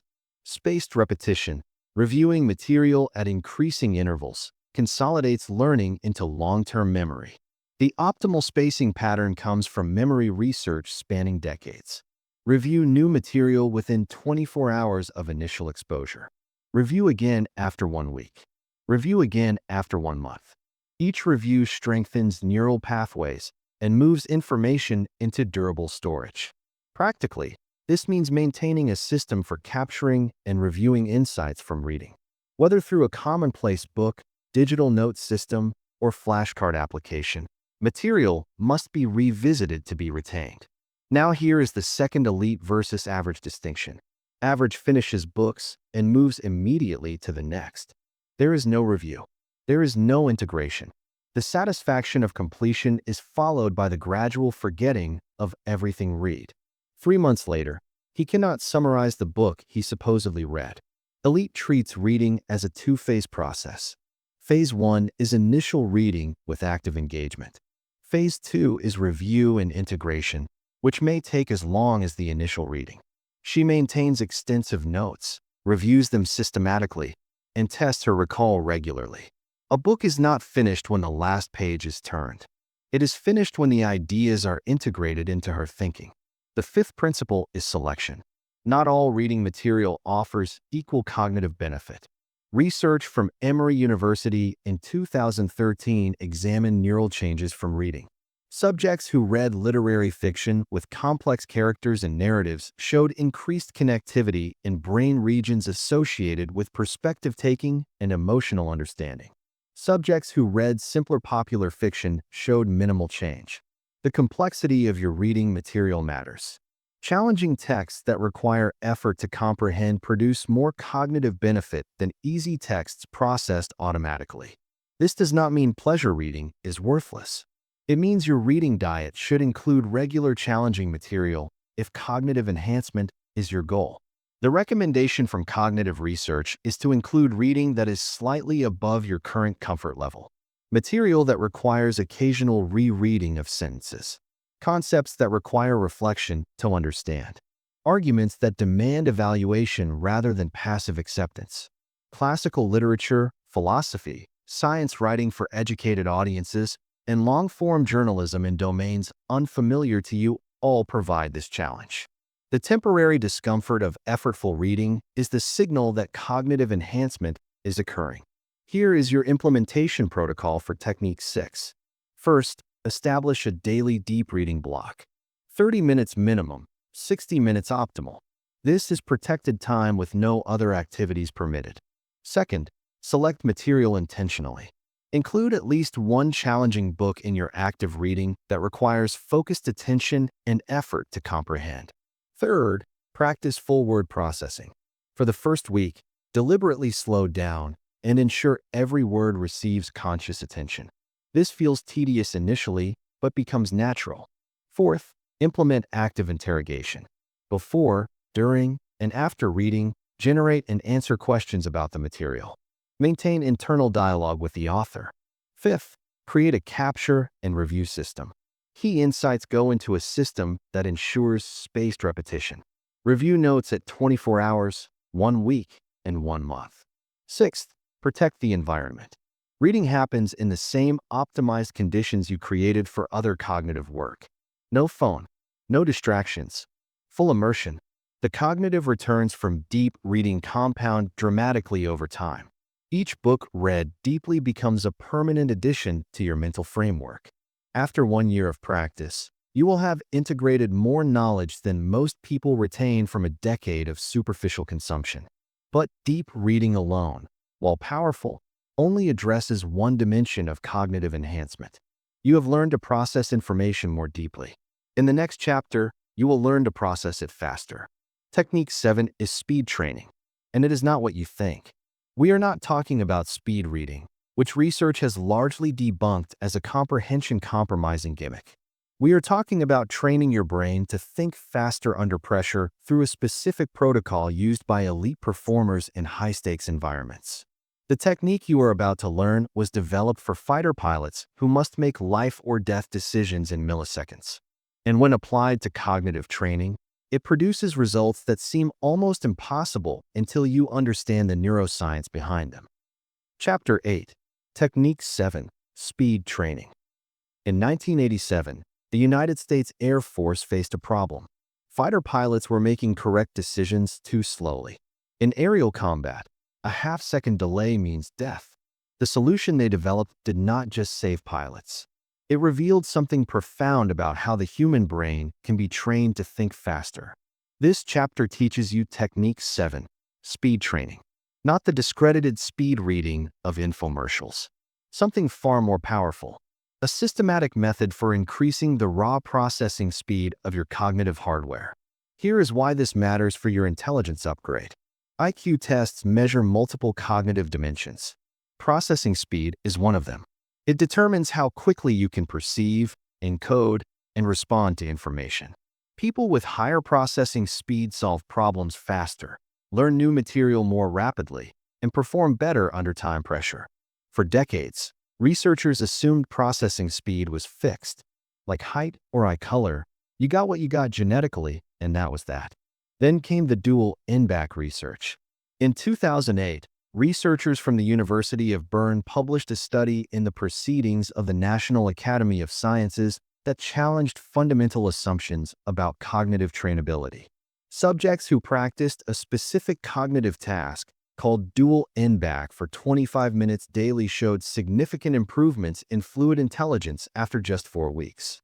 Fluid intelligence, the ability to solve novel problems independent of prior knowledge, had been considered the most fixed, least trainable aspect of cognition. The findings were controversial. Some replication attempts succeeded. Others failed. But subsequent meta-analyses, including a comprehensive 2015 review from Johns Hopkins University examining 20 studies, confirmed that working memory training does produce transfer effects to broader cognitive abilities when training is sufficiently challenging and sustained. The key insight was not that any brain training works. Most does not. The key insight was that specific types of training that continuously push cognitive limits produce genuine enhancement. This brings us back to those fighter pilots. The Air Force research, conducted at the Armstrong Aerospace Medical Research Laboratory, developed what they called overlearning protocols. Pilots were trained at speeds and complexity levels beyond operational requirements. Simulations ran faster than real combat. Decision loads exceeded anything they would face in actual missions. The result was predictable once you understand the neuroscience. When actual combat situations arose, pilots experienced them as comparatively slow. Their brains had adapted to higher speeds. Normal speed felt like slow motion. This principle, training above operational demands to create relative ease at normal demands, is the foundation of cognitive speed training. Here is what happens neurologically when you push processing speed. Your brain's processing rate is not limited by hardware in the way a computer's clock speed is fixed. It is limited by the efficiency of neural pathways. When you repeatedly demand faster processing, several adaptations occur. First, myelin sheets around frequently used axons thicken. Myelin is the fatty insulation that allows electrical signals to travel faster along neural pathways. Research from UCLA's Brain Research Institute published in 2014 demonstrated that intensive training increases myelination in task-relevant pathways, directly increasing signal transmission speed. Second, synaptic connections strengthen and multiply. Pathways used repeatedly become more efficient through a process called long-term potentiation. Signals cross synapses faster and more reliably. Third, neural networks become more coordinated. Speed demands force different brain regions to synchronize more precisely. This coordination, measured through EEG coherence, correlates strongly with cognitive performance. Together, these adaptations mean your brain literally becomes faster at processing information. Not metaphorically, physically faster. Now let us examine the first elite versus average distinction in speed training. Average avoids cognitive discomfort. When a task feels too fast or too difficult, he slows down or quits. He operates perpetually in his comfort zone, doing tasks at speeds that feel manageable. His brain never receives the signal to adapt. Years pass, and his processing speed remains unchanged or gradually declines. Elite deliberately seeks cognitive discomfort. She understands that the feeling of struggling to keep up is the signal that adaptation is occurring. She intentionally practices at speeds slightly beyond her current capacity. She embraces the temporary frustration because she knows it produces permanent enhancement. This distinction applies across every domain of cognitive training. Comfort produces stagnation. Controlled discomfort produces growth. Here is the speed training protocol. The first method is progressive tempo training with familiar tasks. Take any cognitive activity you perform regularly, reading, calculation, typing, decision-making games, and systematically increase the speed requirement. For reading, use a visual pacer. Move your finger or a pen beneath lines of text at a speed slightly faster than comfortable. Your eyes will follow the pacer, forcing faster processing. Research from the University of Oregon demonstrated that paced reading increases processing speed without proportional comprehension loss when the pace increase is moderate, approximately 20 to 30% above comfortable speed. Start at your normal reading pace. After 5 minutes, increase pacer speed by 10%. After another 5 minutes, increase another 10%. Push until comprehension begins to fragment, then reduce slightly. This edge, where speed is demanding but comprehension still possible, is your training zone. The second method is reaction time training. Your brain's speed has a measurable baseline in simple reaction time, how quickly you can respond to a stimulus. This baseline is trainable. A 2019 study from Maastricht University found that 6 weeks of computerized reaction time training reduced response latency by an average of 15%. More significantly, the improvements transferred to untrained tasks. Subjects became faster at cognitive activities they had never practiced. Multiple applications and games exist for reaction time training. The key is consistent practice at the edge of capability. Sessions of 10 to 15 minutes daily produce measurable improvement within weeks. The third method is the dual in-back protocol I mentioned earlier. This exercise simultaneously challenges two memory systems, typically visual, spatial, and auditory, requiring you to remember and respond to stimuli from 2 or more positions back in a sequence. Here's how it works. You see a square flash in different positions on a grid while simultaneously hearing letters spoken aloud. You must indicate when the current position matches the position from N trials ago, and separately indicate when the current letter matches the letter from N trials ago. At N equals 2, you are tracking 2 steps back. As you improve, N increases to 3, 4, or higher. The cognitive demand escalates continuously. This dual tasking at increasing difficulty creates exactly the conditions that produce cognitive adaptation. A 2017 meta-analysis in Psychological Bulletin reviewed all controlled studies and concluded that multi-domain cognitive training produces broader transfer effects than single-domain training. Free dual NBAC applications are widely available. The protocol requires 15 to 25 minutes daily, 5 days per week. Improvement is typically noticeable within 2 to 4 weeks. Now here is the second elite versus average distinction. Average approaches cognitive training sporadically if at all. He downloads a brain training app, uses it for a week, and abandons it when improvement is not immediately dramatic. He never achieves the consistent, sustained practice that produces genuine adaptation. His brief efforts produce no lasting change. Elite commits to a minimum training period before evaluating results. She understands that neural adaptation requires weeks, not days. She practices daily regardless of whether individual sessions feel productive. She tracks her performance metrics objectively rather than relying on subjective impressions. After 8 weeks, she evaluates based on data. The data almost always shows significant improvement. The fourth method involves pressure training. Speed under calm conditions does not guarantee speed under stress. The performance anxiety that accompanies high-stakes situations, exams, presentations, critical decisions, degrades processing speed precisely when you need it most. Research from the University of Chicago examined performance under pressure across domains from academic testing to athletic competition. The consistent finding was that practice under simulated pressure conditions inoculated performers against real-world pressure degradation. The implication for cognitive speed training is clear. At least some training should occur under conditions that induce mild stress. Time constraints tighter than comfortable. Consequences for errors. Social observation if possible. Here is a practical implementation.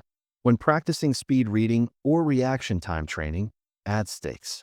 Commit to a small donation to an organization you dislike if you fail to meet your target. Practice with a friend watching. Set a timer with an alarm that signals failure. The mild stress activates the physiological responses that normally impair performance. By repeatedly succeeding despite this activation, you train your brain to maintain speed even when stress hormones are elevated. The fifth method is interleave practice. Traditional practice focuses on one skill at a time until mastery, then moves to the next skill. Interleave practice mixes different skills within the same session. Research from UCLA's Bjork Learning and Forgetting Lab has demonstrated for decades that interleave practice, while feeling more difficult and producing slower apparent progress, generates superior long-term retention and transfer. The brain must work harder to distinguish between skill types and select appropriate responses. This additional cognitive load builds more robust, flexible capabilities. For speed training, interleaving means mixing different types of speed challenges within sessions. 5 minutes of paced reading, 5 minutes of reaction time training, 5 minutes of dual in-back, then repeat. The constant switching demands more from your cognitive systems than focused practice on any single task. Now let me address a critical question. How fast can cognitive speed actually improve? The research suggests meaningful improvement is possible within weeks, but substantial transformation requires months. A 2016 longitudinal study from the Karolinska Institute followed subjects through 12 months of intensive cognitive training. Processing speed improvements continued accumulating throughout the entire year, with no plateau observed. The improvement curve is steepest in the first few months, then gradually flattens but continues rising. This means early gains come quickly but are relatively modest. Substantial gains require sustained commitment. Here is your implementation protocol for Technique 7. Begin with baseline assessment. Multiple free online tests measure reaction time and processing speed. Record your starting metrics so improvement can be tracked objectively. Establish a daily training block.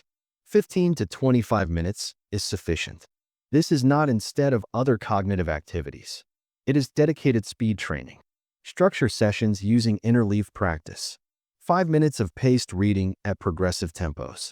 5 minutes of reaction time training. 10 minutes of dual and back. Adjust proportions based on your specific improvement goals. Include pressure conditions in at least 2 sessions per week. Add time pressure, social observation, or meaningful stakes. Track performance weekly. Most training applications provide metrics. Record them in a simple spreadsheet. Objective data reveals improvement that subjective impressions often miss. Commit to a minimum of 8 weeks before evaluating whether to continue. Neural adaptation requires this duration. Earlier evaluation produces unreliable conclusions. After 8 weeks, compare your metrics to baseline. Typical improvement ranges from 10 to 25% in processing speed measures. This may sound modest until you realize it affects every cognitive task you perform. A brain that processes 10% faster learns 10% faster, solves problems 10% faster, and responds to complex situations 10% faster. Compounded across thousands of daily cognitive operations, the practical impact is substantial. You have now learned 7 techniques. Physical optimization, environmental order, open area walking, stress reduction, detoxification, deep reading, speed training. Each addresses a different dimension of cognitive enhancement. Each produces genuine, measurable improvement. But isolated techniques, however powerful, do not constitute a system. The final 2 techniques integrate everything you have learned into a coherent protocol that maintains and amplifies your gains indefinitely. In Chapter 9, you will learn Technique 8, integration, and Technique 9, maintenance. These final pieces transform 9 separate practices into a unified cognitive operating system. This is where temporary improvements become permanent upgrades, and where your intelligence stops being something you have and becomes something you continually build. Chapter 9, Technique 8 and 9, integration and maintenance. 7 techniques, 7 separate interventions. Each produces measurable cognitive improvement in isolation. But the real power emerges when they combine into an integrated system. That integration is Technique 8. And ensuring the system sustains itself indefinitely is Technique 9.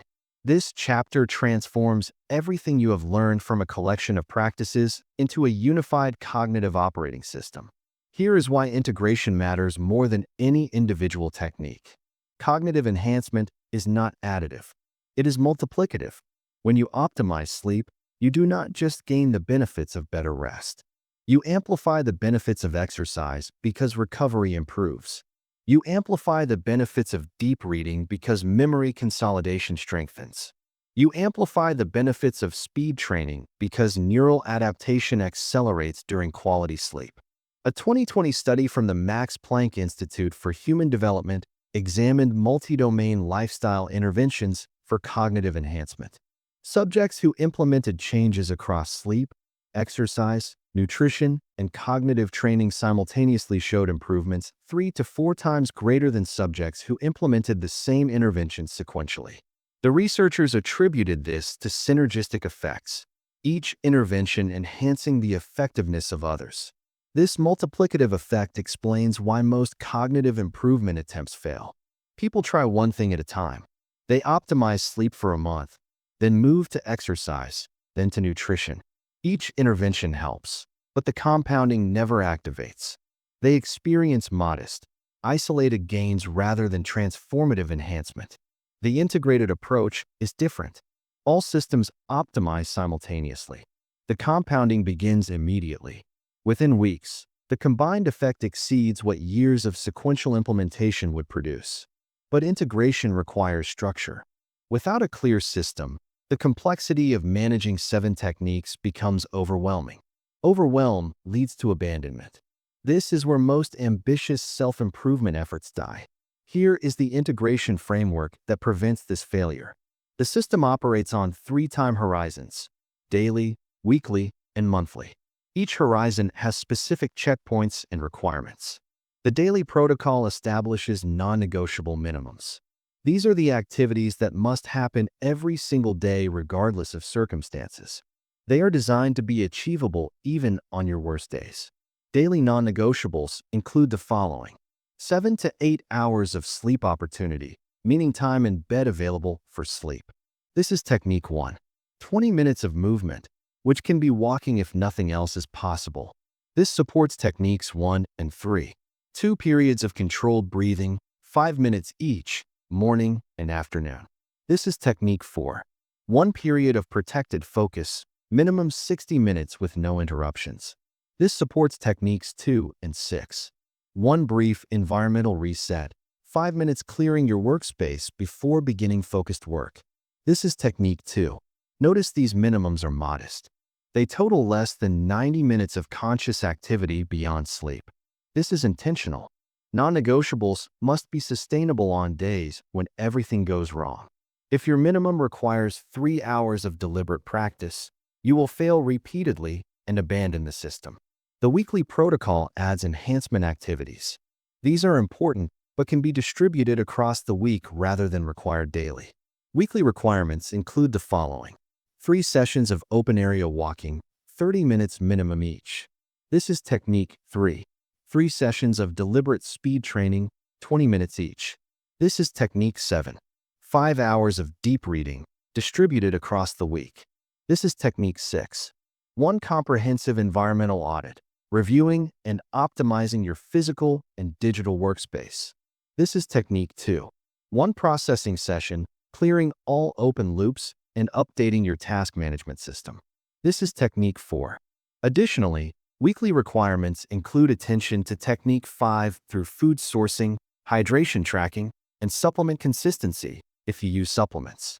The monthly protocol adds review and recalibration. This is where you assess progress and adjust the system. Monthly requirements include the following: baseline cognitive assessment using the same metrics you established in Chapter 8. Compare current performance to previous month and to original baseline. Weekly average review, examining which daily and weekly requirements were met and which were missed. Pattern identification, determining what circumstances led to missed requirements. System adjustment, modifying schedules or approaches based on the month's data. This 3-horizon structure creates a hierarchy of commitment.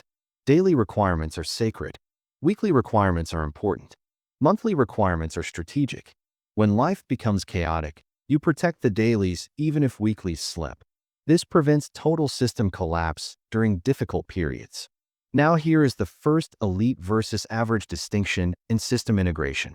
Average treats self-improvement as episodic. He has periods of intense effort followed by periods of complete neglect. He goes all in for 2 weeks, burns out, and abandons everything for 2 months. Then guilt triggers another intense period. This cycle repeats indefinitely. Net progress over years approaches 0 because each restart begins from the same baseline. Elite treats self-improvement as infrastructure. She builds systems that require modest daily maintenance rather than periodic heroic effort. Her dailies are genuinely non-negotiable, protected as carefully as brushing teeth or showing up for work. She accepts that some weeks will have imperfect execution, but never allows complete collapse. Over years, her modest, consistent effort compounds into extraordinary results. Research from University College London published in 2009 found that habit formation requires an average of 66 days of consistent practice. But this average obscures enormous variation. Simple habits formed in as few as 18 days. Complex habits required over 250 days. The implication is clear. Your cognitive upgrade system must be designed for the long timeline. Expecting full habit formation in 2 weeks guarantees disappointment. Expecting it in 6 months virtually guarantees success if practice remains consistent. This brings us to technique 9, maintenance. Maintenance is not glamorous. It does not produce the excitement of initial transformation, but it determines whether your cognitive gains persist or evaporate. Here is what happens without deliberate maintenance. Initial enthusiasm drives consistent practice. Results appear. The novelty fades. Competing demands accumulate. Practice frequency declines. Results plateau, then reverse. Within 6 to 12 months, you have returned to baseline. This pattern is so common it has a name in behavior change research: the relapse curve. Studies of exercise programs, dietary interventions, and skill training all show similar trajectories. 60 to 80% of initial gains are typically lost within 1 year without maintenance protocols. The solution is building maintenance into the system from the beginning rather than treating it as an afterthought. Maintenance Protocol 1 is minimum viable practice. Identify the absolute minimum version of each technique that preserves the adaptation. For speed training, this might be 2 sessions per week instead of 5. For deep reading, 30 minutes daily instead of 60. For open area walking, 2 sessions weekly instead of 3. During high-demand periods, whether work crises, family obligations, or health challenges, you drop to minimum viable practice. You do not stop entirely. The goal is maintaining neural adaptations even when enhancement is temporarily impossible. Research on skill maintenance from the University of Pittsburgh found that adaptations could be preserved with as little as 1/3 of the training volume that created them. The key was never stopping completely. Complete cessation triggered rapid deadaptation. Reduced but continued practice maintained gains almost entirely. Maintenance Protocol 2 is scheduled recommitment. Human motivation naturally fluctuates. Rather than fighting this, design around it. Every 90 days, schedule a recommitment review. This is a deliberate assessment of your cognitive upgrade system. What is working? What has slipped? What needs adjustment? This scheduled review prevents gradual drift from becoming complete abandonment.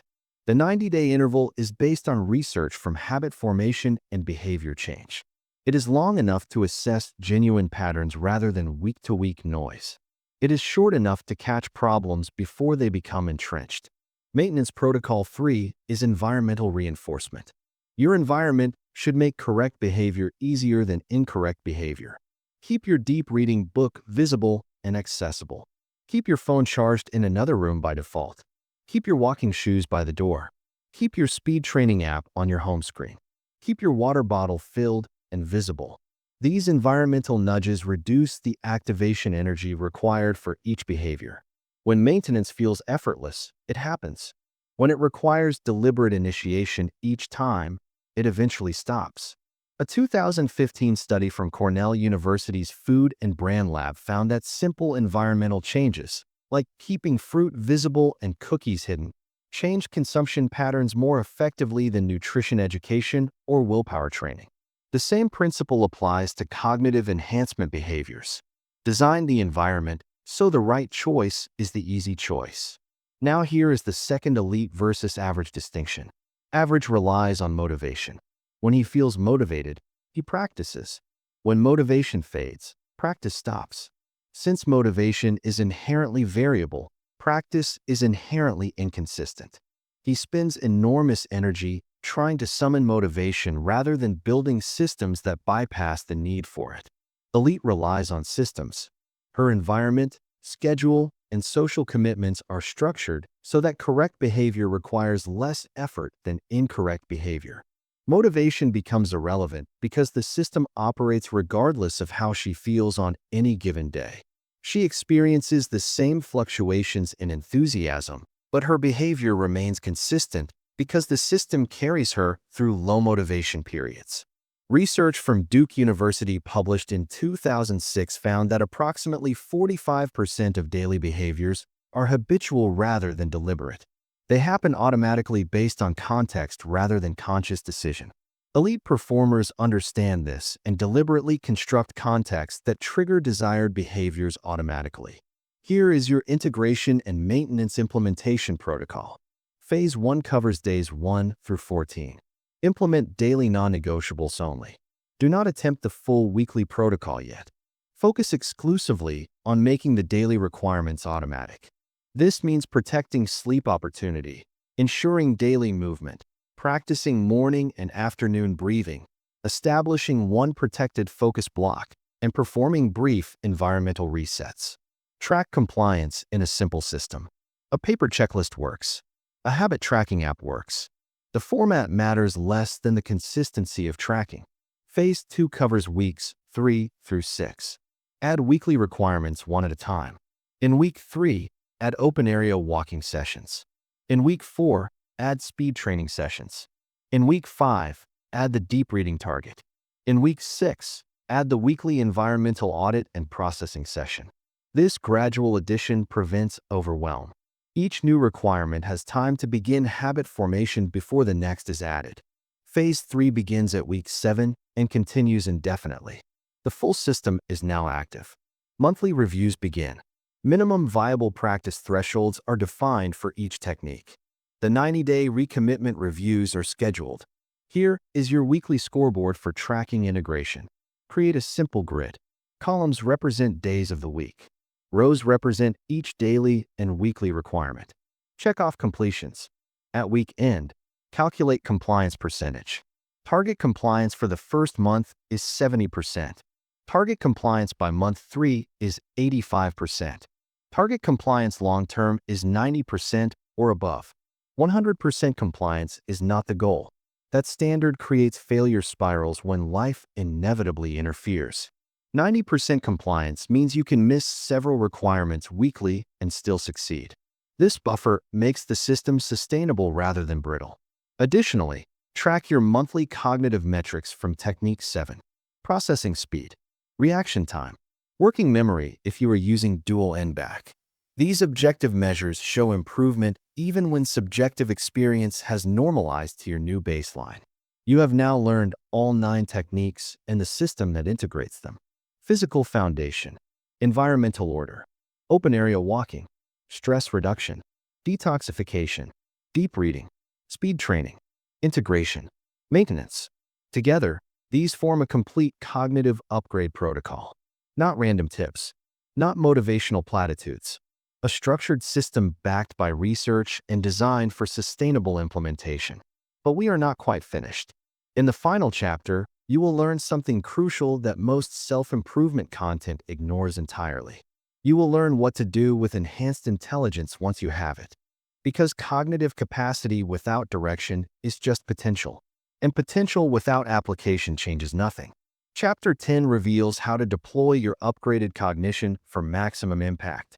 And it introduces the 90-day action plan that transforms everything you have learned into measurable real-world results.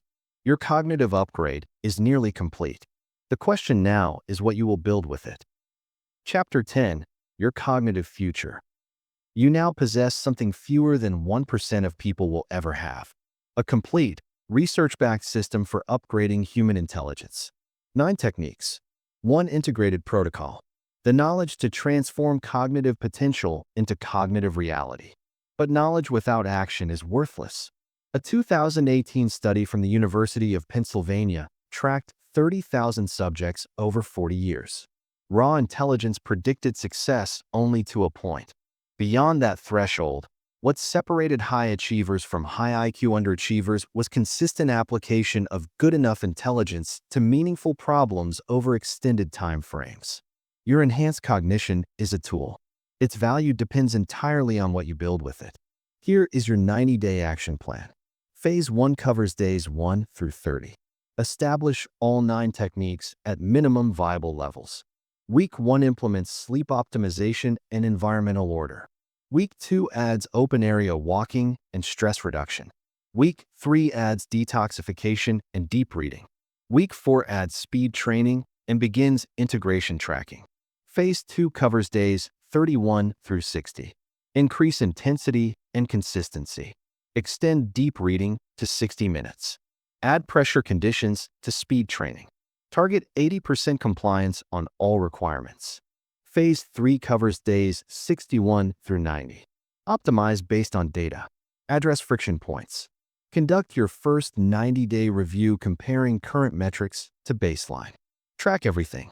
Daily requirements include sleep opportunity, movement, breathing protocol, protected focus, environmental reset, deep reading, and hydration. Weekly requirements include walking sessions, speed training sessions, processing reviews, and cognitive assessments. Subjective improvements appear within 2 to 4 weeks. Objective improvements on cognitive tests appear within 6 to 8 weeks. Substantial transformation requires 3 to 6 months. The investment is months. The return is decades.